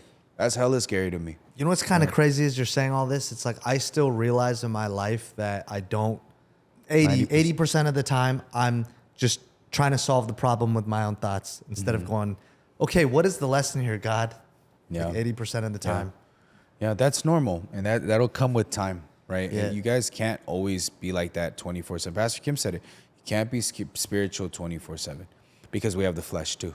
Can I say the funny story about how you're like the gym thing? Sure. So Aaron has just been like locked in on the gym. Tell like you just. I don't know where you're going with. I don't know. It's just funny. It was like Aaron was like suddenly he's like locked in the gym, his diet, his sleep. He's just dialed in every aspect, and he's like, it just happened. And I was just like, yeah, you can't thank God. Yeah, he's just like, it's just like, I didn't even have to struggle. He was just like, I'm just like, it's just been like natural. And I'm like, Amen. My other question is, there's, like you said, you're thorn on your side of this perfectionist mindset. Why would God allow someone to struggle with something that's more negative, like a drug addiction or like severe lust, versus like, oh, I'm a perfectionist? And obviously it's Well, because I also struggle with all that other stuff, right? I think this is just the less of, like, least of it. But I think honestly, because you need drastic change, and then it takes like drastic measures for that change. So if God allows that to happen, that's the thing that's going to keep people humble. Like my mom, she said something so wild, bro, that was difficult for me to understand. She's like, I was so high-hearted in my life and so good that God had to do that extreme of having like a husband like that, having 2 sons like that, to just humble me. Because she said it. She's like, I was a go-getter. I was a hustler. I made money for the whole family. There was nothing that was telling me I'm not good, that I don't deserve the life that I have because I'm grinding. And so God was like, you think so? I'm going to have to show you then. And she was actually thankful that happened. She straight up said it. Johnny, I don't think I would ever change. She's like, you think you're stubborn like your dad? She's like, you get your stubbornness from me, straight up. And I was like, dang, that's crazy to like actually hear your mom say that. Now you guys see the AD Mama Chang, but I do remember glimpses of her where she's like, I don't care. You could beat my ass. Like, go ahead. I'm still going to be the... And it was like, dang, bro. And my dad would do it. And she would still be like screaming and, but still like, I'm going to stand 10 toes on this. I'm dying on this hill. And if I have to die, I have to die. And I've seen my dad get scared, like, whoa. And so there is that like self-righteousness that needs to be broken. And the only thing that breaks that is humility, is to have things not go your way, is to have these extremes of like, man, I can't, like you need that extreme. You needed to burn out the way that you did. You had too much gusto. Bro was like working extra hard and like getting sick every month and was still like, I don't care, I gotta work. It's like, I mean, there has to be things like I needed to go to prison. I mean, as crazy as that sounds, like I needed to. Sure, la-di-da, the people that didn't go, amazing, more power to you, and you receive grace for that. But for me, I know that. I know homies who, rest in peace, Whisper, man, that's the homie. Like, I love him to death till this day. And I remember telling him, hey, bro, like, I'm Christian now. And he cut me off right away. Man, respectfully, homie, like, I'm Buddhist and I'm going to be that. And he said it in Mandarin where it was like this heart of like, that means like, I really want respect. And so I want you to understand. And he knew, because we're both very violent people, honestly. And that was like a warning, like, hey, bro, I don't want to get into it with you, but I will. Like, it was this heart, And I was like, all right. And I said, bro, I just care about you. That's all. And he's like, and I respect that. But I don't take it as you caring about me. I take it as you forcing me. And I was like, all right. And I kind of was like, all right, I let it go. And sadly, after that, like a year after that, he passed away. He got smoked, rest in peace. But it makes me think like, dude, he had to go through 7 years. His first stretch was 7 years. Second stretch was 11 years. He got out and still stayed that same way. And God was like, you know what? I think I'm gonna have to take him, And so, yeah, it was difficult. Jeez. How much is the other side is the devil too, right? Of course. It sounds kind of crazy to say God allowed that. God, because it's also people's free will, their decisions. Well, I think and the devil. I think ultimately, of course, it's the devil in that, he had the generational trauma and, he'd been through a lot and he hardened a lot. But I also think it's God is in a way was like, okay, like I'm not, it's not like I'm letting you go. Like it's not that I'm making you die, but if you keep walking that path, like I'm going to honor your choice too, and I've seen him do that to a lot of my people. I've seen people who passed away and I'm just like, why did they pass away? And it's like, oh, there wasn't no opportunity. They had multiple opportunities to repent. Before I got shot at a gang of times, like so many times.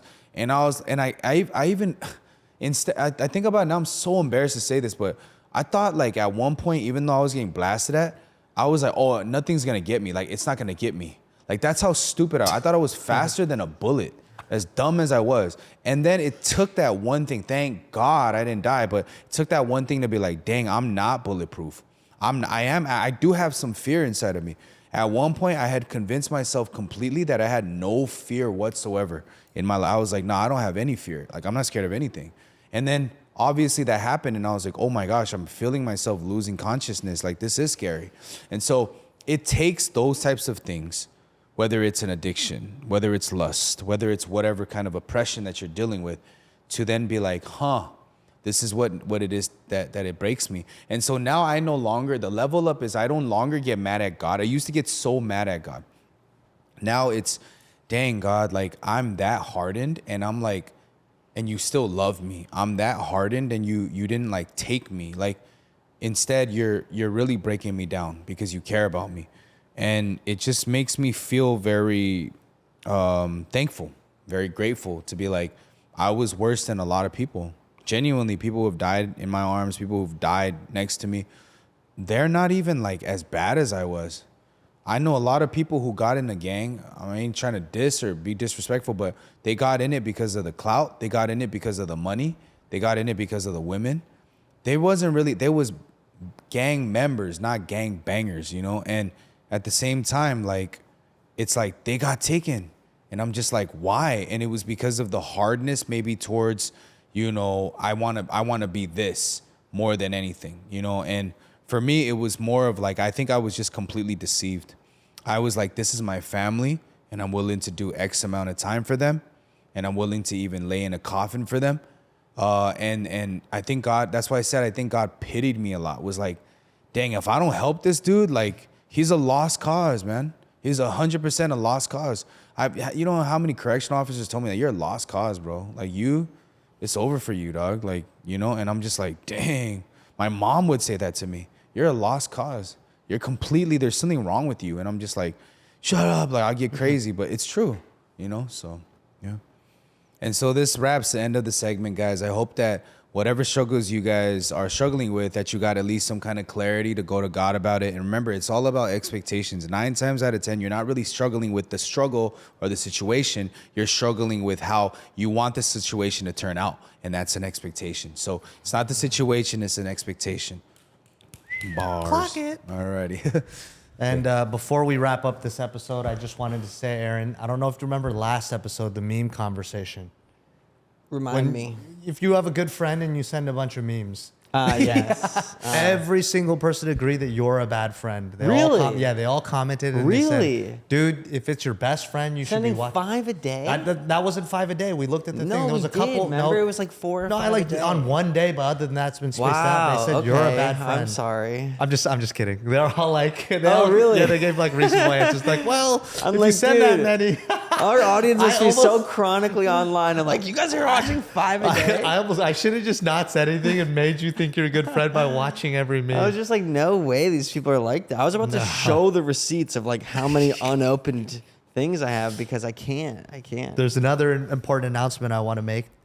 We're going to the Bay Area. Hey. Oh, Yeah. is that official? That's official. Hyphy. Are we getting Is there a hyphy? date? The date is the weekend 3/22, whatever that weekend is. It's the Friday and then the Sunday. The Friday will be San Jose. It's not 100. It's 98.243. 98.3. Yeah, 98.3%.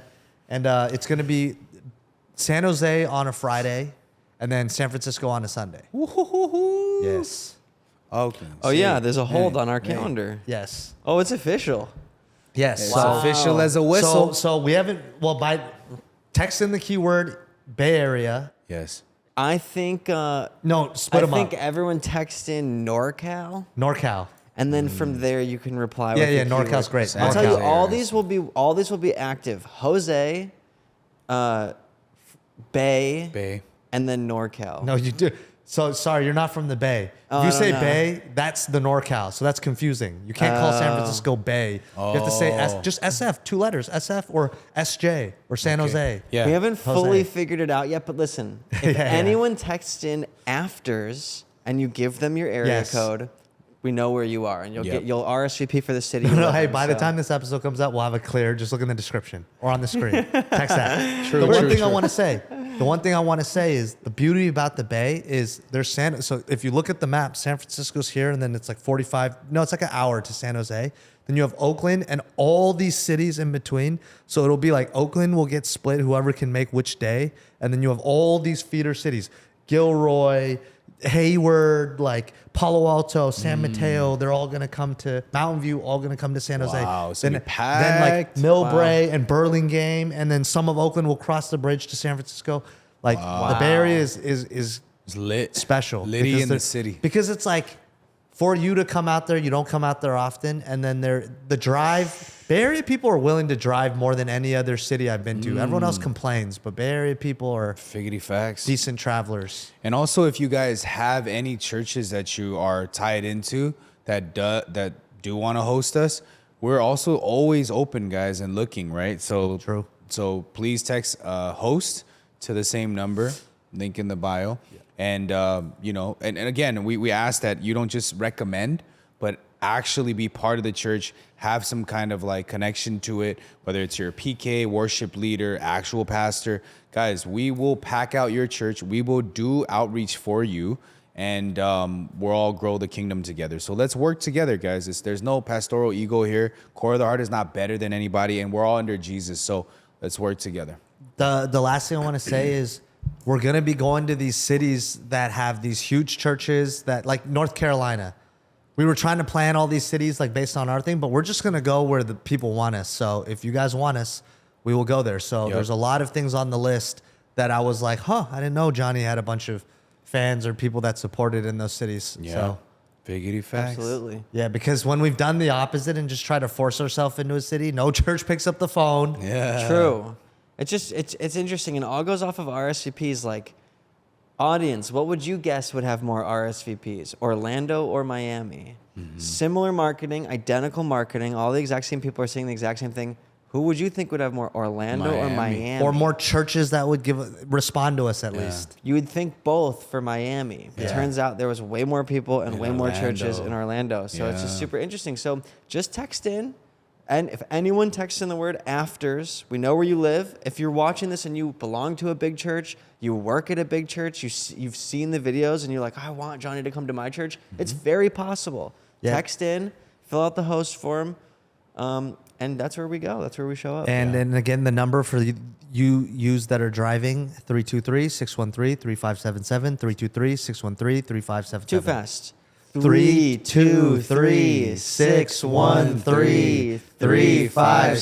323-613-3577. All right. Seven.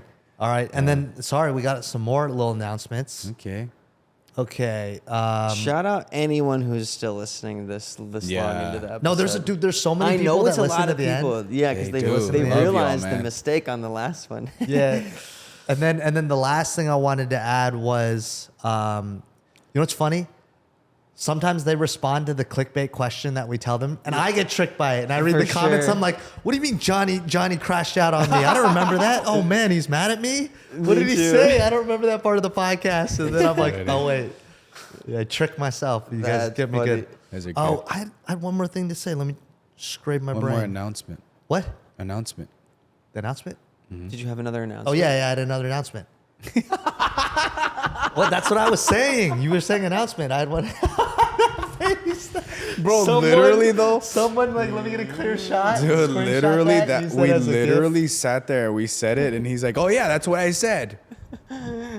Hey, You didn't say This that. guy lives 10 Hey, seconds in the past. guys. Well, to defend myself, when you have to be the brains of the entire operation and you have to put food into everyone's mouth, hand feed each of these people. He's wearing a helmet. He's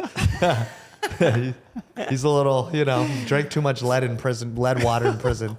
Got exposed to mercury and all kinds of heavy metals. Give the damn announcement, you Hey. child. The app. Ah, The app is coming. And if that's true. That's true. when you hear this episode, there's a link. That's the waitlist. That's the official waitlist. If you're already a Koth member and stuff, you'll get all these announcements. But join that waitlist in the email, and you're gonna get the first look of the app. That's all I'll say. It's so pretty. That's all Let me I'll just say. explain this about the app really quickly. something that we talked about, and you sent an interesting LinkedIn post about Airbnb, and it just got us thinking in all types of ways. But it's something that made me really realize why the app is so amazing, and why your page is so amazing in general, and why you're Johnny's, so amazing. why Johnny's content. He could have given you no flowers. He said why your page is amazing, not even you. And by the way, hey, I want to say one thing. You're like, oh, like, you know, if any one of us removed this thing, if we couldn't do it without you. If we plucked you out of this operation, then what? If people are going to listen to me and Aaron? Yeah. They're going to be like, yes, if you would still listen to Aaron and Jeremy, please comment below. Yeah, if you Next would week, still I'm follow- gone. Next week, I'm gone.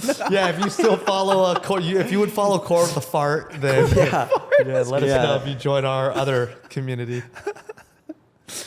Oh, you forgot you were talking about see how you treated Our me? page, you're saying our page, and then like Contradiction, one Airbnb. thing about your page. And No, it's about the app. Yes. Why the app is so fire, and why your page is so fire, and why your content is so fire, and it's going to have staying power, is because people don't need more Christian content. They need actually active Christian content that helps you live your life every single day. So it's not just, people are constantly looking, why do we go on our phones? For the dopamine hit, we're trying to be happy, we're trying to learn something, we're trying to get content, information. Sure. And people think more equals happiness and information, but it doesn't. The content overload actually takes away from your happiness and information, which is really, really crazy. So people think, oh, how do I change this? I just need more Christian content. Even that's not even true.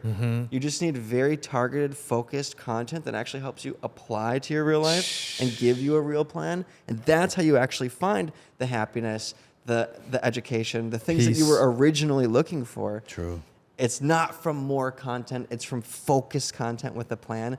And that's what the app is. That's why I love the app. Every single day, it's bite-sized, super focused content with actionable plans, so you can get back off your phone and go live in the real life and actually understand, have the knowledge and happiness you're looking for, versus constantly doom scrolling, overloaded with information. It's just not the answer. Or spending 3 hours like on this app. It's like, that's why I love the app. We're not just adding to the congestion of like Christian every apps. other app that you would download. Oh, you need to be on this for hours a day. We want your attention. That's the game of every app, by the way. Yeah. Every major app wants you to stay on it as long as possible make so they money can off you. advertise to you, period. We would be happy if you used the app for 10 minutes a day, 15 minutes a day. That's 2 minutes. If you're using the app for hours and hours a day, you're low-key missing the point. There's no ads There's no either in the ads. app. We have no incentive No to ads. keep you on the app long. Those algorithms are made to keep you there because they have a fiduciary responsibility and incentives to keep you there. Our incentive is to get you off your phone and into real life and enjoying life and to have education and knowledge. So, yeah, Get you into heaven. that's why the app is just going to be good, because it's not contributing to the pollution of your mobile landscape. It's actually going to be really helpful. I've just been using it during church and stuff. I know I love it. It's beast. I've been using it too. You guys been telling me. I've seen a lot of. I have a list of things that I saw. Was like, this needs to be corrected, but it's so good. It's so good. So good. Battle so testing smooth. it. And hey, the link, join that email waitlist. You'll get the first look of the app before anybody True. else. Also, we're going to need some beta testers. So just Oh, how there's a Johnny and lot. Jeremy Well, are they'll saying, get on that email I'm list. using it and I'm noticing all the features that need to be fixed and changed. Yeah. Like literally, we are battle testing this thing. We're adding everything we think you would need, removing everything you wouldn't. So get on the wait list, and you could potentially be a beta tester. The people And on also the wait. give your suggestions. Look, you guys know we listen to y'all. So if it's like, oh man, this is where it's difficult. I highlighted this and this came up and it should be here. Like, let us know. Because if we get enough, guys, we're servants at the end of the day. We're serving you guys, not just content, but spiritual life too, and how to walk through it, right? And so we're here to steward, we're here to shepherd, we're here to serve, like 100%. And we need your guys' help. We can't do this without you guys either, right? It's just, we love each other, but we wouldn't sit here and be spending hours just talking to each other like this, okay? Yep. We So need your true. help. Alpha tester, beta tester. Oh my gosh. Get on the wait list. The link is in the bio. It'll just be called App Waitlist. Click the link there. Yeah. Sign up, and then you'll get Yes, some sir. cool little treats in your email. Yes, sir. Yeah, it's through email. If you're wondering, if you have feedback, just reply. Send us an email Yep. back. Yep. All right, y'all. Well, that concludes this episode. Really appreciate you guys. And you guys know with, Unlearned Wisdom podcast fashion, we always end with a prayer. So let us bow our heads. And again, if you made it to this far, thank you guys again. Appreciate you guys. All righty. Thank you, Father God. Truly, we appreciate the struggles in our lives, and I hope that anyone listening in here and tuning in are able to really overcome the struggle and gain some kind of clarity for their struggle. Lord, a lot of us realized, hopefully in this episode, that our struggles come from expectations. It's not because you cause us to stumble or struggle. Rather, you're giving us the building blocks to overcome everything and to be better people and to be happier. But there's a flesh aspect that always wants to fight. And we always think that things are pointless and we feel like we struggle for no reason. And so, God, please give the brothers and sisters the heart to overcome this and understand that the struggle is there for a reason. And it's to cultivate relationship. It's to cultivate and nurture faith and to really grow us at the end of the day. Father God, truly we're thankful.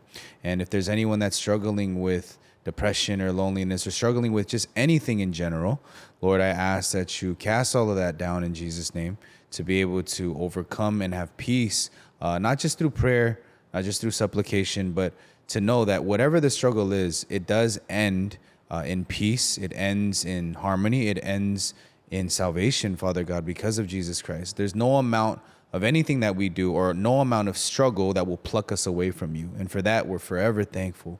Thank you, Father God. We leave everything in your hands. And in Jesus' name we pray. Amen. Amen. Like, Right. comment, and subscribe. Yes, like, comment, Wait, subscribe. what's the We always prank gotta say that comment? at the beginning What's of the the episode. prank comment? Prank comment is Everyone has to leave a comment.